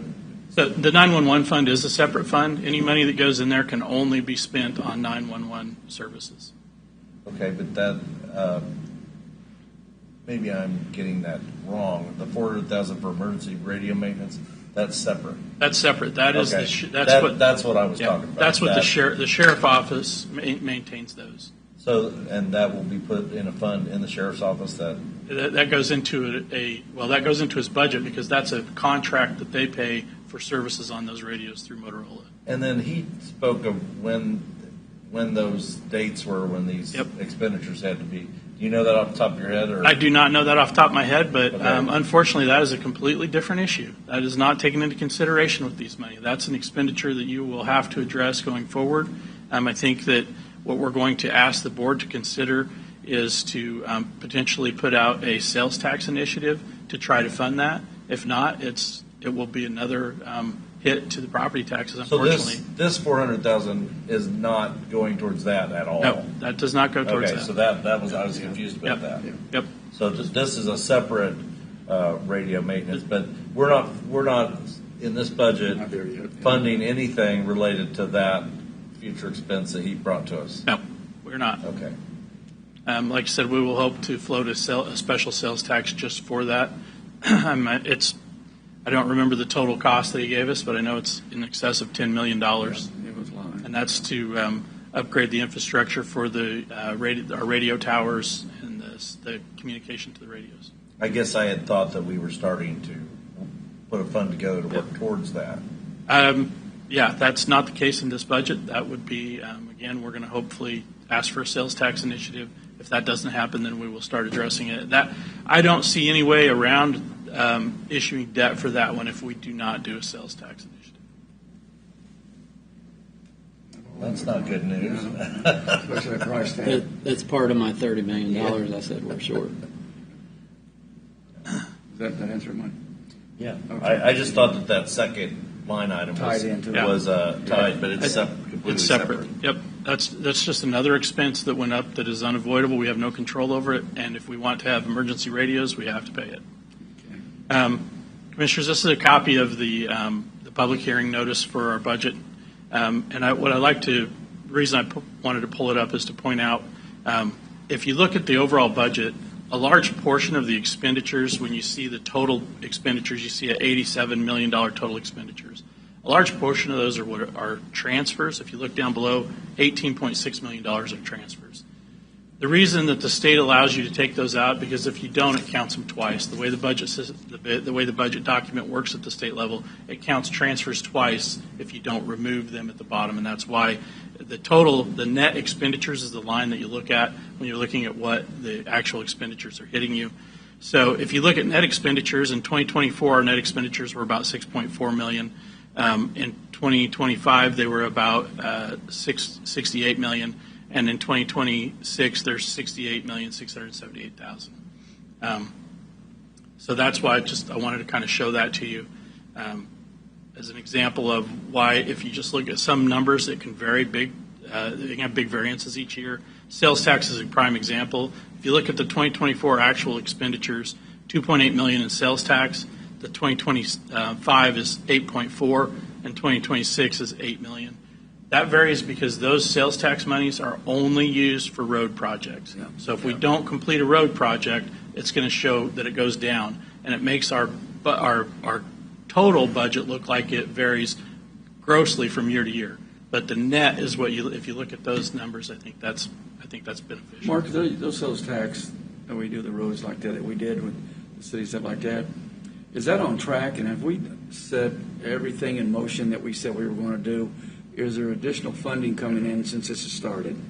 Yeah, so Commissioners, the sales tax initiative, it was put into place in 2016, I believe is when the vote was. Right.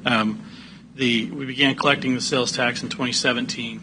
We have a CIP, that's what you approve. The three big projects that were identified, McIntyre Road, 147th, and Eisenhower Road, those three projects are complete. Those were the ones that were identified when we went out for the initiative. The rest of it, $10 million went to economic development right off the front. That was the Tonganoxie Industrial Park and the Leavenworth Industrial Park. So those were already funded and paid. Right. The rest of it is for roads, bridges, and we have programmed that out.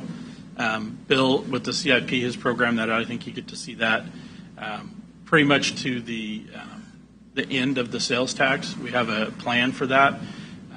The tax collections have increased a little faster than anticipated, but that just allows us to complete more of the projects. None of that money goes towards operational expenses. It only goes towards capital improvement projects like roads and bridges.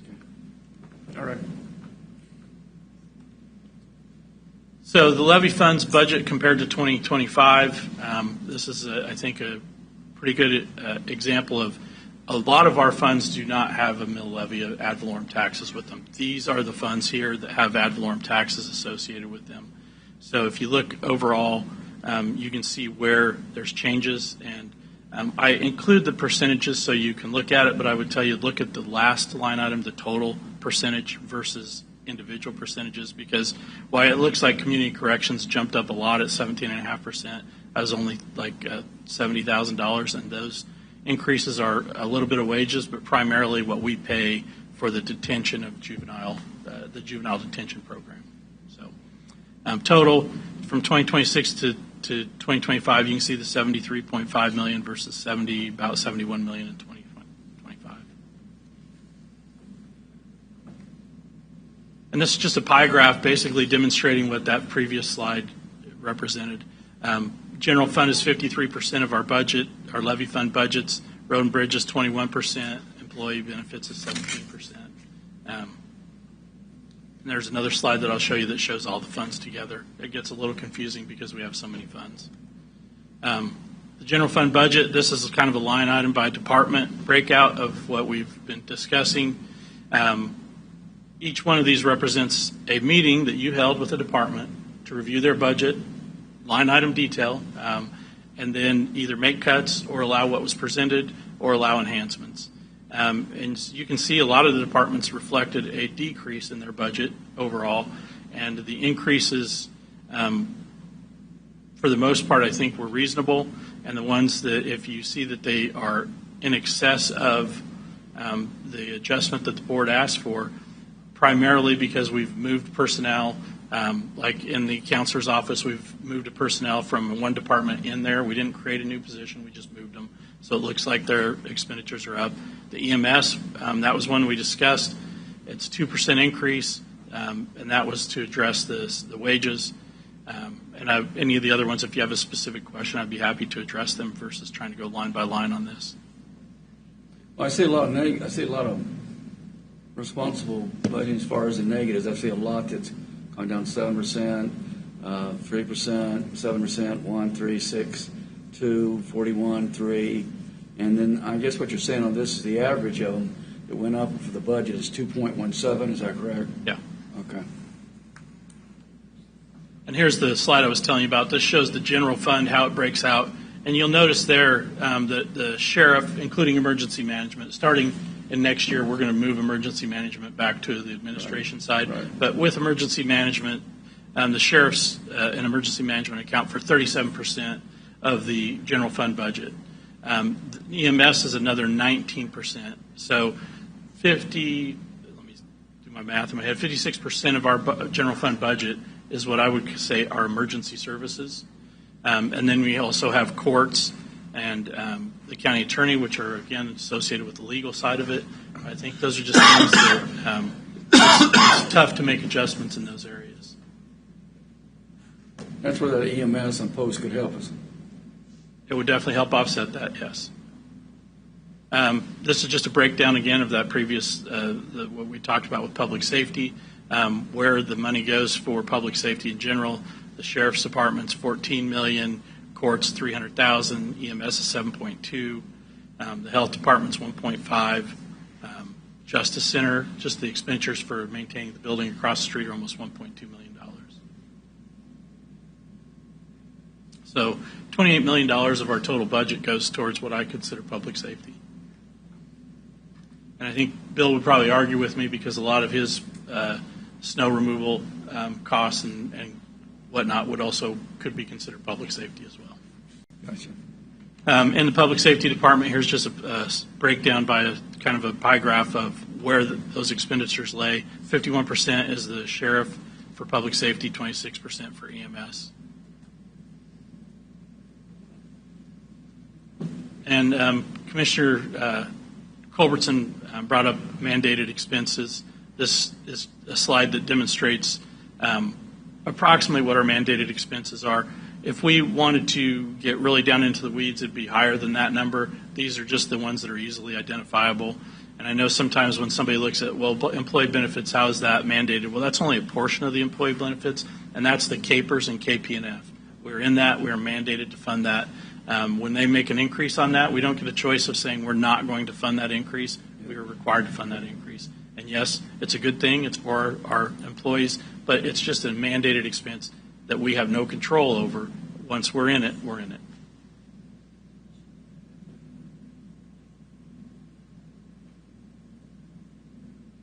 Again, another pie graph of the mandated expense. Go back 1 second. Sure. Back. On the election, that fluctuates every election time. Is that correct? Yes, it does. Okay. It depends on what the election That's is. why you see it jumping and going down, depending if there's an election or not coming up in the county. Okay, thank you.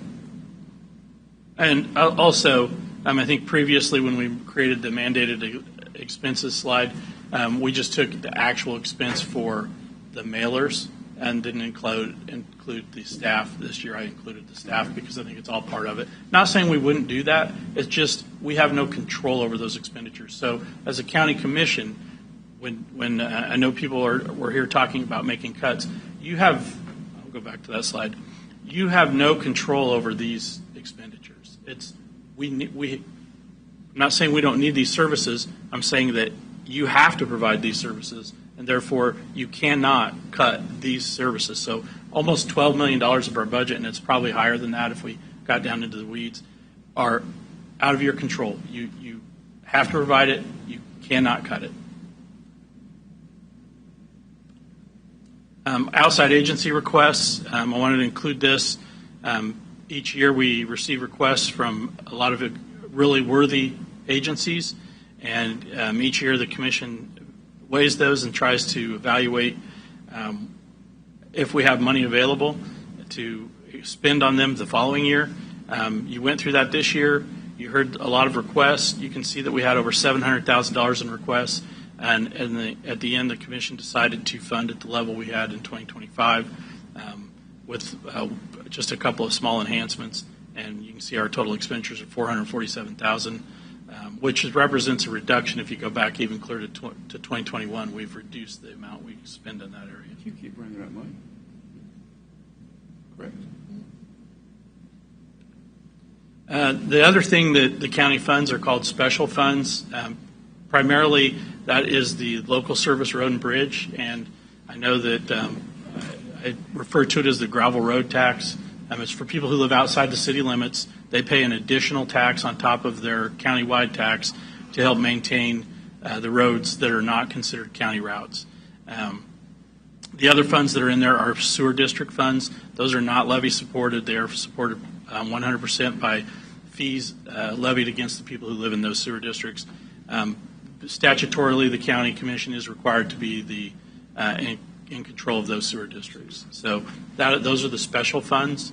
You will have a separate hearing for those here after your general hearing.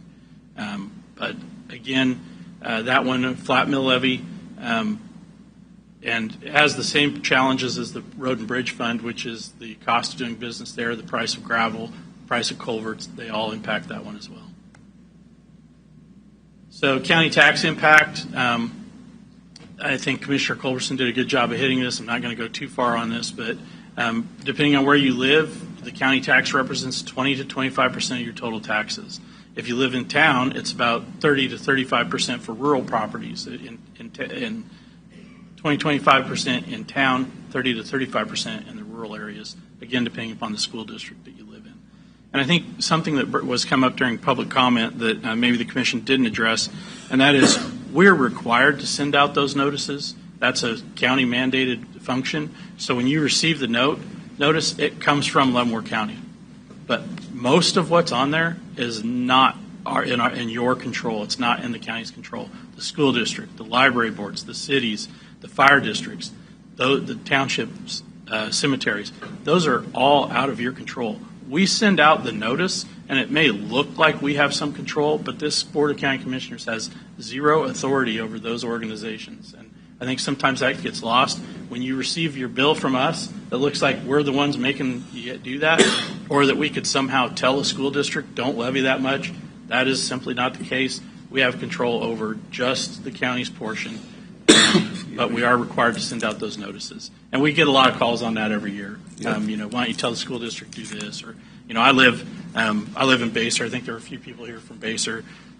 My mill levy has went up. The levy on my house has went up the last 2 years in a row for the fire district. But I don't know that anybody showed up for the fire district meetings to say, please don't increase my mill levy. The mill levy here went down, and everybody showed up to tell us stop making my taxes go higher. So I'm just saying those are the things you really have to look at. Excuse me, Mark, is there any way possible that that notice can come from some state instead of the county? I don't think so, Commissioner. I think that it has to come at a local level. I think that the schools and the cities could potentially do their own instead of the county, but our system is set up to do it. So, because it's always been that way. We send out the tax bills, we send out the revenue neutral notices. It's just the way the system is set up. It'd be difficult for those other entities to do their own. But one thing we did, it'd probably be impossible for like the townships and the libraries. It'd probably be impossible. One thing we did do is a few years ago we sent out attachments to those to let people know when it was going out what was really happening on this. We did it 2 years in a row, guys, 2 or 3 years, and so there is a way to put something additionally. I'm assuming attached to it coming from us. And that's what I thought. I don't know if it was Jeff or Mike, whoever brought it up last time. That went well because I don't know how many state reps I had call me say, well, Mike, I'll tell you it's working. My phone's ringing off the hook. Well, that's what it should be doing because we need to show the citizens that. And that's a good way because everybody gets one. Yeah. And we sent those out in the tax bills, Commissioner. That's not in the revenue neutral notice. Yeah, we sent those out in the tax bills. Yeah, absolutely. I would think that would just lead to higher taxes overall because the schools would be notifying the. I mean, obviously, it would add a cost to them. The cost for us, what happens is we end up sending these out countywide, and what people need to understand is it could be different by taxing district. So your school district may go revenue neutral, but your township may not. So we still have to send you a revenue neutral notice, right? It's all the entities in one. So, and from our perspective, if the school sent one out and the township sent one out and the city sent one out and the county sent one out, that's, we're just quadrupling the cost of sending out those notices. So I think that's why it was. I think the county is probably the right place to send it out. It's just confusing in that people assume that then we somehow have control over the entire thing. I just thought it was a good idea to send out. What was it? Was a tax bill we sent it out with, or just a tax notice, Mark? It's the When tax. we When send we it send it out. out, it was the tax bill. It was When we attach to it, when we put the actual. Yeah. I think that was something that people pay attention to because it's coming from the county. So if you can put those kind of things in there with the comments that are fact, and what we put in there was fact, I think it helps out. I don't know if we did it this year, but I know we've done it in the past. We've done it each of the last 2 years, I believe. Yep. But the cost of sending it out doesn't increase because we're sending it with the same notice. Right. The right. sheet that the commissioner is referring to, yes, it's just printing the sheet. So that's the only extra cost there. I think what Commissioner Reed was asking me was if we didn't send out those notices and each entity had to, it would increase the cost. Is that right? I was just responding to the comment about whether you kind of alluded to the schools could do it I themselves. want to make sure I or- understood the question. Okay. That's what I thought. Good. Yeah. Good. So revenue neutral, commissioners, this budget exceeds revenue neutral by approximately $2 million or 1.738 mils. Last week I did present I think it was last week, I get lost with these long meetings sometimes, on what it might take, what it might look like if we went revenue neutral. The commission looked that over and discussed it. I think Commissioner Culbertson, when he talks about all the cuts that we've made throughout the years, absolutely correct. We struggle to maintain the roads and bridges. We have a bridge right now that's a hole is in it. We had to put a metal plate over the top of it. It wasn't in our 5-year plan, but it just got into our 5-year plan. A few years ago, when his district was the same thing happened, but unfortunately, it was not. It was so bad that we had to shut the bridge down for about 2 years while we replaced it. So I don't think we're overspending when it comes to infrastructure. I think we probably are behind the 8 ball, and we're going to continue to have things like that happen. But I do think that staff, especially in the Road and Bridge Department, does a great job of trying to prioritize and maintain with what we have. So on the note of roads and bridges and infrastructure, just a point for information for people is that we have dramatically increased that in the last 2 years. About $1.2 million both years have gone into public works for roads, bridges, and infrastructure because we had work sessions and we determined that we were significantly behind. Right. And we're not totally caught up, but we're making progress. Huge. If not for the inflation on the construction projects, we probably would have knocked down that deficit. Like, I think at one point in time we were about $4.5 million a year behind on what we should be spending on maintenance. Unfortunately, we're probably still about $4.5 million behind because of inflation. If not for those inflation numbers, the last 4 years, 5 years, we would have knocked out halfway to where it needed to be. We would have been around $2 million, which is getting real close. That would have been getting real close. But unfortunately, the inflation basically ate up any kind of the increase that the board allocated towards roads and bridges. And that's not, just to be clear, that wasn't new staff.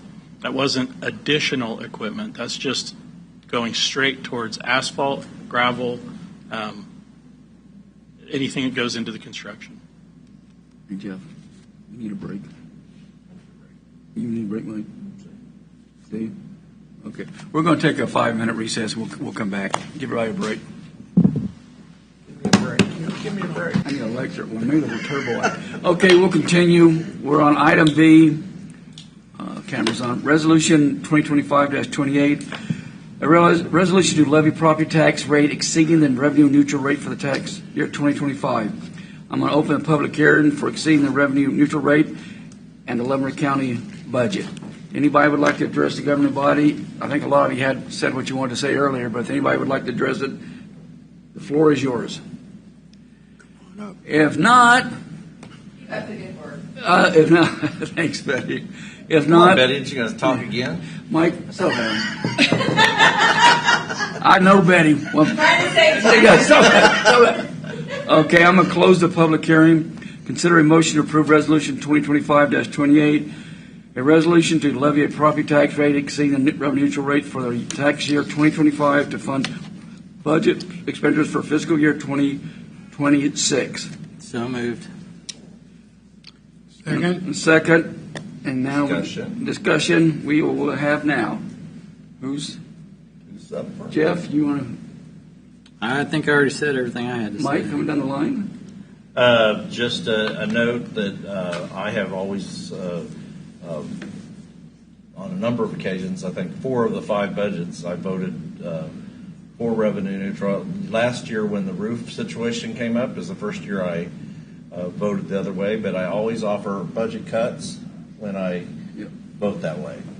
So, and I do have some budget cuts I'm going to propose today for us to vote on. But revenue neutral is difficult because because inflation. Revenue neutral just leaves you right where you were last year. If we had an option B, which was rate of inflation, we could adopt option B, and because many times our spending level, which is about what we do every year, we track with the rate of inflation. Yep. So that would be an alternative if they wanted to change the law. But I understand why they have it, because transparency, the law offers an opportunity for people to have another level of transparency. Right to speak. Okay, anybody else on that? If not, we got a motion second. I'll need to call you by name this time, not what people in the public call you. Commissioner Mr. Culberson? Aye. Commissioner Stephen? Aye. Commissioner Smith votes aye. Commissioner Dove? Aye. And Commissioner Reed? No. Okay, very good. Thank you. Now consider a motion to approve the Leavenworth County budget for 2026. Mr. Chairman, I have some amendments to offer. Okay. Okay, I'm just going to make this quick. So the first amendment I would like to offer is to place the economic development funds from fiscal year 2025 and 2026 into a separate county fund and to be used for economic development, and we'll have a work session to determine how that will be assigned. So that's the motion. Second. Okay, you got a second? Was there a second to that? Second. Okay, discussion. How much?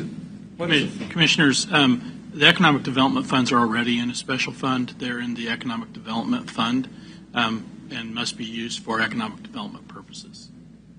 The purpose here is to say how we're going to allot them. Yeah, the only way you would transfer them is to reimburse another fund for expenditures that they incurred on behalf of the economic development fund. So the motion to leave them in or to move them into a special fund, they're already in a special fund. Okay, so just maybe I need to do a little wordsmithing on the motion. I think the motion is that we leave them in our current economic development fund, and the commission itself will meet in a work session to determine the disposition of those funds. Is that right, Mark?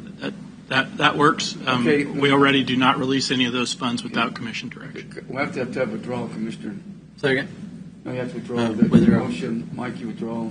Withdraw the motion First one, go ahead. substitute. Okay. So we're Second. just motioning to have a special meeting? Is that the only implication, or am I missing what we're doing?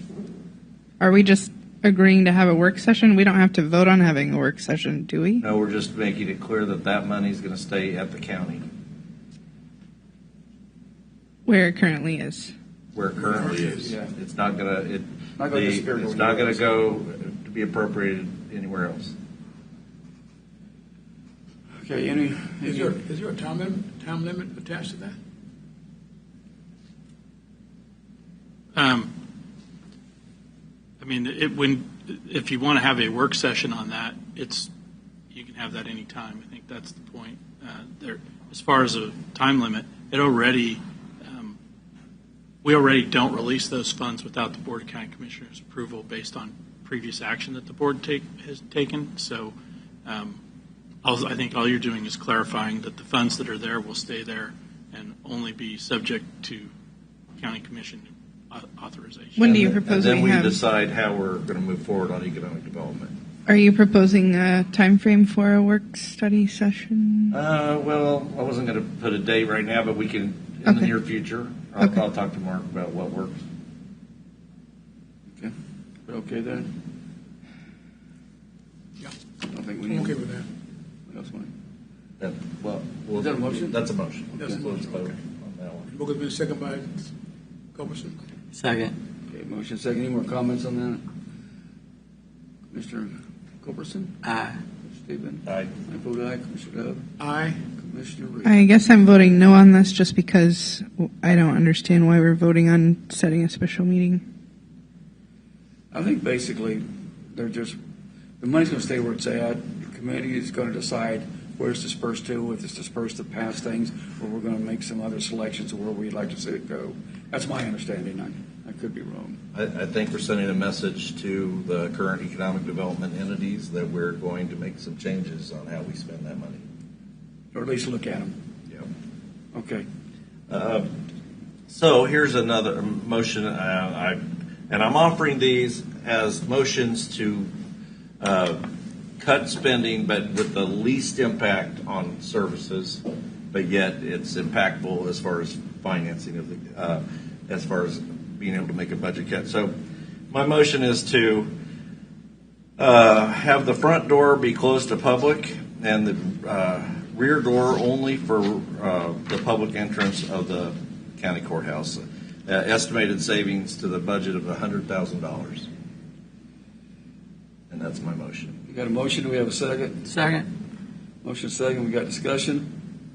Yes, could you elaborate on why you want that, why you think that's going to be beneficial? I've been trying to identify spending reductions that we can make that will not impact services of the county. The state capitol only has one entrance. I think we can make it work. Will it be inconvenient? Yeah, it'll be inconvenient to some people, but it's not going to be a reduction of services. So you're asking that the rear entrance be closed off entirely, or? No, that would be the main entrance. Is it ADA? Because the wheelchairs have to come in that way. If you only have one entrance, it's got to Yeah. be handicap accessible. Got a motion and a second. Any more discussion on that one? Commissioners, just to clarify, what you're saying is remove the security from the front door and cut $100,000 from that budget. Correct. Want to clarify. Okay. Which would close off the front entrance. Yes. To the public. The staff could probably. Commissioner Culberson? Aye. Aye. No. No. No. Okay. Next one? Okay. Let's see here.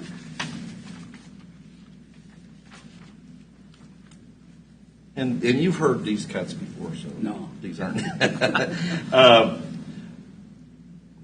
Okay, the motion is to require that all department salaries increase be limited to the 2% that was asked and requested, with the exception that in the sheriff's department, deputies' salaries will be allowed to increase by 4%. Other positions will only go up to 2% that all the other officers and staff in the county are, and that would save $60,000. Got a motion? We have a second? Or talk about it? That's a motion. That's a motion. I thought it was. And it's been second already? No. No, I'll second it. Yeah, just a conversation. Okay, let's talk about it. Jeff, you have anything? No. You know, the confusion I get on this is when we give elected officials their budget, and they can take their budget along and do whatever they want with it. I think that some of the issues has been is when you give that money, then you go out and you see another elected thing, they get 6%, but I think they all should be around the same thing. We all have to live with the same area. I really think that 2% is low, but you know it is what it is right now. So I think that's what I had concerns with. Anyway, Willie? It is a tough. I have the same concerns that you know. I know 2% is very, very, very, very low. However, we are at a budget crunch here where we have to do something. So I would. You want to stay at the 2 for everybody, or is that what you're saying? Yeah, Right. everybody. Okay. Yeah, Vanessa? same 2. Yeah. I guess I'm ready to vote. Well, that makes it easy enough. Mike, what was that a thing again? So It's basically the motion is that the Deputies will be given a 4% increase, but all other staff members in the sheriff's office are going to be allotted the 2%, like the rest of the county. Is that just for the sheriff's? Only the sheriff's office, because that's where there was a difference in the numbers. Everything else was 2%, Mark, with every other? So, yes, that we did a 2% across the board for all staff, with the exception of the sheriff's office. And he came in, I think, last week and clarified that for you. So for the sheriff's office, then you're saying maybe you want to restate the motion just to be clear, because I think you added some stuff on at the end as you were discussing. Wait a second. Take the motion back. I think you just wanted me to clarify it, right? Okay, no, I'm just going to take it back and go again, Mike. You take it back, right? Start new. Require that all department budgetary salary increases be limited to the requested 2%, with the exception that deputy salaries will be allowed to increase 4%, and that's for the sheriff's office. And the resulting savings is $60,000. Those numbers kind of match? Oh, That's Mark? close. Okay. Need a second? You second it so we can discuss it. I'll second it. Okay. We can discuss it, yeah. Okay, more discussion. Go ahead. And I recall the sheriff saying something that there were some positions that he had that were not filled. Is that correct, Mark? Every year. Yes. At any given time, there's usually 6 or 7 deputies positions that aren't filled while they're recruiting. And when you have a large group like that, there's constant turnover. So, Mark, or Mr. Lawford, could you explain, we adopted a policy on those unfilled positions a year ago, and could you explain that, what the effect of that is? Well, Commissioners, the policy is on budgeted but unfilled positions. I think it was a few weeks ago I presented that to you as part of the budget process, and the board voted to set that aside for this year. But what happens is when you have a position that you budgeted for and it's not filled for part of the year, there's obviously a savings in wages because of that. The board previously adopted that policy to take those savings from that budget. It doesn't remove it from the fund. It removes it from the budget. The wages are already limited to only be spent on wages. That salary line item is already limited to just those things. But the board voted to not remove that from the budgets because primarily the biggest one was the sheriff's office. And he mentioned, he has to fill those spots even if he doesn't have staff, so he ends up paying overtime. I think he said his overtime was estimated around $500,000. And it was coming out of that. It was, yeah. Well, honestly, I know we're trying to save things, but 2% raises is ridiculous, but especially in this world. But that's what we got in front of us, and Mike's got a motion and a second. Any more discussion on it? But just recall that this does maintain the 4% for the deputies. Yeah, I understand. Yeah. Okay, it does maintain the 4%. For the deputies, yeah. Is the overtime $500,000? Does that exceed the hiring of 2 more deputies, or? Well, yeah, absolutely. It exceeds the hiring of 2 more deputies. I think a deputy with benefits is probably closer to $65,000, $75,000, just off the top of my head. But the problem is he's not able to fill the positions that he has. Adding more positions doesn't help. He can't fill the ones he has. That was what he was said. The challenge in his department is, and we just had a conversation yesterday against a shortage that they have, and he's trying to figure out how to deal with that. It's that comes through the courts, so basically service that he has to for the courts. There needs to be probably an evaluation of wages like we did for EMS and the paramedics, which I've talked to the sheriff about. Yeah. So 4% probably helps, but it doesn't really address the problem. He's probably a lot lower than he needs to be. It's probably more like 14% is what he needs to adjust those wages, but he hasn't done a study yet to justify that and make that request to the board. So I understand the 4%. Clear as mud? Yeah, clear as mud. Okay. Any other discussion? We got a motion and a second. Mr. Culberson? Until we don't have a problem hiring people or keeping people, no. Yes. Yes. Yes. Yes. Okay. Next on the hit list? The next item, this is an easy item, but I wasn't here the day we funded the Sparrow Clinic, and that discussion came up, and I'm going to support Commissioner Dove's original motion on that, since I'm here now. I move that we add an additional $5,000 for the funding of the Sparrow Clinic. Got a motion? We have a second? Second for discussion. Discussion? Go ahead. And that was in lieu of them asking for what, $50,000? They asked for $75,000. $75,000. I believe. Is that right? Yes. Yes. And we're going to allot $10,000. Okay. And we supported 5 in the last vote. Yeah. Got to go along with that. Okay. Any other? Mr. Culberson? We're cutting employee benefits, but funding outside agencies? No. Mike? Yes. No. No, I got it. You got 5. Now, didn't have anything last year. Okay, next. Okay, motion to add $5,000 seed money for Historical Society's Arts and Cultural Fund.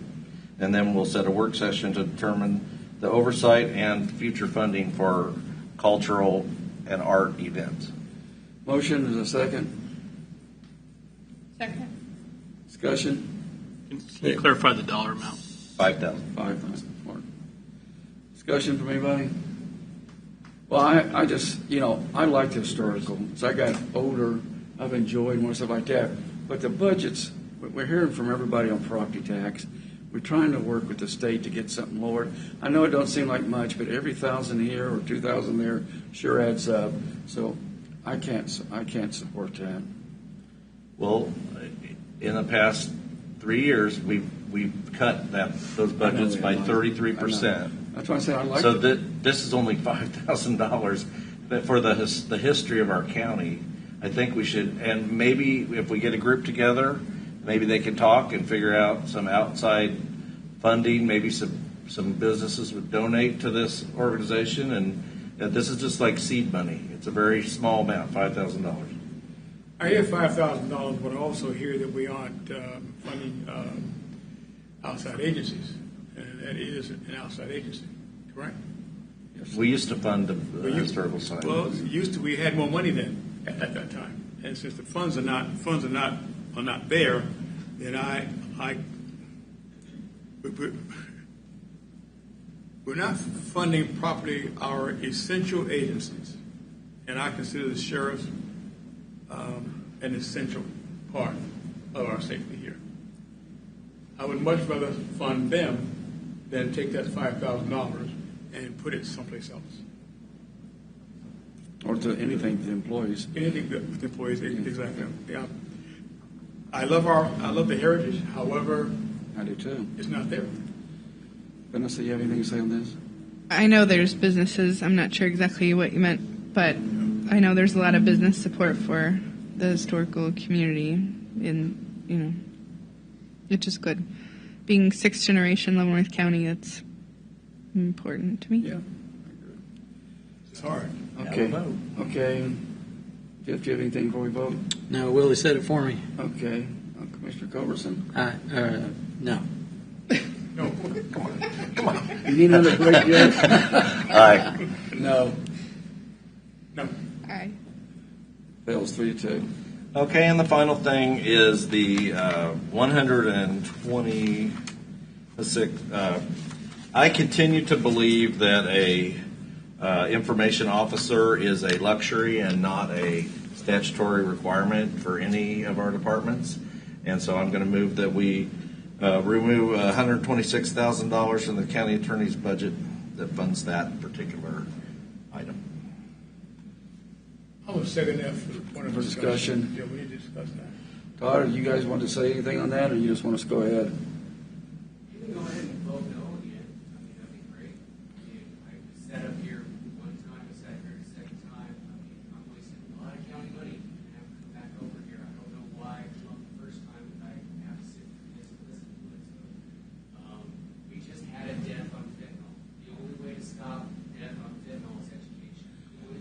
Todd, could we- we get you up here, guy. That's why he's asking if you want to speak. We just had someone die from fentanyl being investigated. We just had another charge on fentanyl overdoses. I can't do anything to stop fentanyl from people having fentanyl overdose without educating the public. We get scams coming into our county constantly. People are losing thousands, hundreds of thousands of dollars. I can't do anything if I don't educate the people because we can't prosecute most of those scams because they're out of country. So without notifying them as quick as possible, I can't do it. But last year you gave me an additional $150,000. That was raises that I gave to the attorneys. I didn't use that money any differently than the raises for the attorneys and a couple for the staff. But beyond that, everything's been within my budget. I'm still within my budget. I'm not asking for more. I am doing exactly what you guys have asked of me, and you still want to cut me. So I think we're doing a good job. We've been having some, great convictions and trying to protect our county. So it just seems a little insulting that it doesn't seem like I know how to manage the money when we're still being very successful. Yeah, well, I've never said I never said you didn't know how to manage money. Something like that. I wouldn't say that. I think your office does a great job. But I also think if we got a person that does that, they could be serving you and the rest of the county on promoting the county also with other things that other things are important too. That's the only reason I even brought it up, Todd. It's up to the county for that decision. And I mean, again, I've had conversation with Sloop. She does a fantastic job. I think she could be more dedicated for just information for the entire county. But that's for you guys to decide. Okay. So this is fully funded. His office is fully funded statutorily, but this is a position that is, I think, for the taxpayers. They're saying, why do we need to have a publicity officer, an information officer? That's something that the rest of your department can incorporate in what you do. We don't have to have it specifically funded for $126,000, and that's something I think the taxpayers are looking at. Anything we can reduce that is not a statutorily required item. Okay, any other comments? Go ahead. I understand what you're saying, Todd, and it makes perfect sense to me. You also said that you mentioned the part of education. I think that education could be shared by the county itself. I don't have any disagreement with the county doing what they want to do. Okay, so in lieu of that, on your say-so, could the county itself share in that information officer's duties to bring bring those things to the surface to everyone, because it needs to be shared. And I understand what the commissioner is saying. However, that's going to be up to you and your office as to how you spend it. And I'm sure you're doing the very best you possibly can under the circumstances that we are. So Mac is saying if you could share that information officer's duties with the county itself in order to get that information out to people, because it would help us as a county if that was done. Well, I think that would be for another conversation for another day, because, I mean, that's something that the county needs to have a conversation with myself. I'm not going to instruct, my officer, which, I mean, he does work 40-plus hours just for county-related information or assist, the entire office. And, but I came, I think, a year or two ago and said, even prior to that, saying that the county needs some type of information officer to get information out. I know other departments have had to use resources to have their own information be able to resource. I'm not doing anything unusual. I'm not doing anything that's atypical. It's what almost every office my size or larger does. And I haven't added extra money. I mean, in fact, the $150 that I asked was the raises for attorneys. So I've been within my budget. So, I mean, that's this 126 was already within my budget, so now it's just to cut, which I would still need someone to assist me in the office. So that's something else for the structure. I mean, something else to have a conversation about. But at this point in time, those are resources that I need within my office, and it's something that is necessary for the office. Having said that, I think you said earlier that you're willing to have a conversation about that. I'm willing to have a conversation. Absolutely. Thank you. I think the thing I have on this, Todd, though, is Mike's presenting, and I don't know how the vote's going to go, take it out. I think the way I look at it is to make sure that it stays in, that it stays and enjoyed by everybody, is to get that rolling now. But I don't know what the rest of the county commissioners say. You know, it's a shame he does such a good job. We all want him. So, you know, that's about what that comes down to, what that position comes down to. So I appreciate your comments. Does anybody else have any comments on this? Well, I just want to say that whenever you come up, it's always easier in this position to spend money. It's difficult to cut budgets. But we are being contacted by our constituents and asked, do whatever you can do, because we're having to move out of our homes. We're having to leave our homes because of this property tax situation. You heard the folks talking. So when I see a budget cut that doesn't mean that there will be any services reduced in that office, but can be spread through the other folks to do those things, and we're just removing a publicity officer from the budget, which is not a statutorily necessary part of that office. Vanessa, do you have anything on that, or grab the mic? Well, I have stated that I think the county needs its own, whether it's someone moving under a different line item in the budget, coming into the county budget, maybe out of the county, defense attorney's budget or whatever. But I think I became nervous of what all that might look like. With today's meeting, I would be concerned that this board would start a campaign about unfunded mandates with that position. So I think, if we were going to have those discussions with Todd, I'm unsure why we haven't had those yet. So I guess I would have to lean towards leaving it the way that it is right now and making sure that we have those communications soon so that we're potentially in a different trajectory for next year if we're going to make a change, whether add a staff member under the county for PR or whatever. So. Okay, Jeff, you have any comments?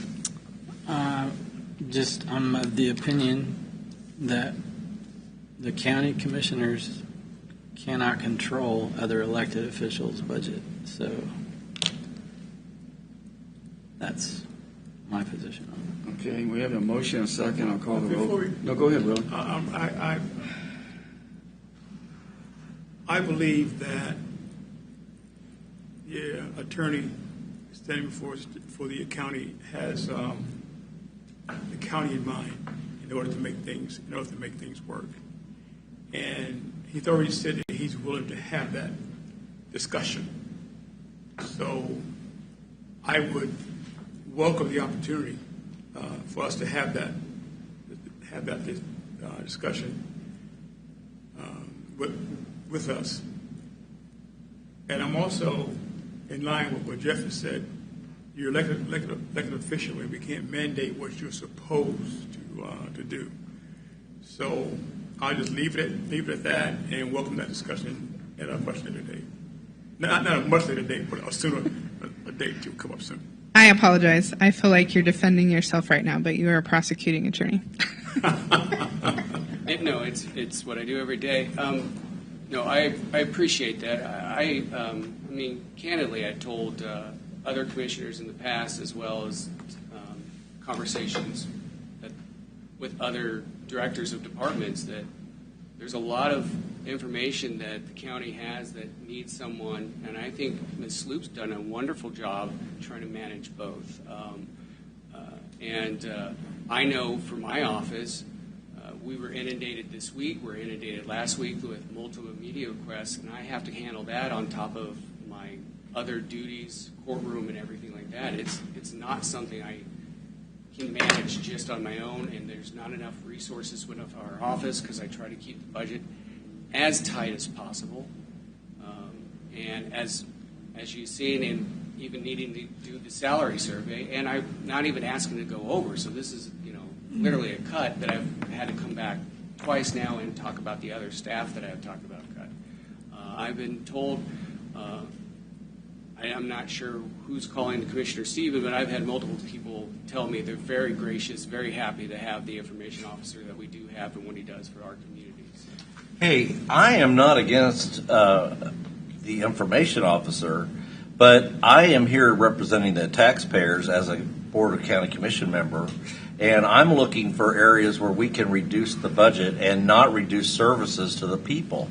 And this is an area that could happen. And so the public just needs to know there are some areas where this could happen. You have a very large staff in your office. These duties could be spread through that staff, I have no doubt. Not every county attorney in the state has a publicity or information officer. So this is, and I'm not going to argue with you about it, but this is an area where we could make a budget reduction. But you keep making statements that it can be consumed within the office, but you have never come over to the office after multiple invitations, and you're making assumptions. I've been to your office. When? I've been to your office. I visited your office. Okay, we got any more discussion from the commissioners? Okay, no. We got a motion and a second. Commissioner Culberson? No. Aye. Aye. Was it no aye to cutting the budget, cutting it? Aye is the cutting. Aye is the cutting, no. Oh, great. Welcome to the world. No. Okay. It stays in place. Thank you, Todd, for coming over. Okay, anything else from anybody else on the budget thing before we talk? Okay, if not, I'll consider a motion to approve the Leavenworth County budget for 2026. So moved. Motion, I'll second it. Any more discussion? Mr. Culberson? Aye. Aye. Aye. No. Okay, very good. We'll go on the next item. Resolution 2025-29, a resolution to levy a property tax rate exceeding the revenue neutral rate for Leavenworth County Special Other Funds. I'll open the public hearing for exceeding the revenue neutral rate for Leavenworth County Special Other Funds for tax year 2025 and the Leavenworth County Special Other Funds budget. That's a mouthful. Okay. Anybody in the public or anybody? Can everybody jump up there real quick? Okay, then I'll close the public hearing. And consider a motion to approve Resolution 2025-29, a resolution to levy a property tax rate exceeding the revenue neutral rate for Leavenworth County Special Other Funds for the tax year of 2025 to fund budget expenditures for the fiscal year of 2026. So moved. Motion, got a second? Got a second? Discussion. Go ahead, Mark. I think you can just, there's not much on this that we know, well, I know what this is, but go ahead. You want to say anything on it? Commissioners, it was part of my budget presentation. Yeah. The special other funds are the local service road and the sewer districts. There is one of the sewer districts that is receiving an increase, but that is due directly to the cost of grinder pumps and maintenance in that district. It's the first time, I believe, in 10 years that they've received an increase. Okay. Any questions? No. Donna, Commissioner Culberson? Aye. Aye. Aye. No. Okay, consider a motion to approve the Leavenworth County Special Other Funds budget for 2026.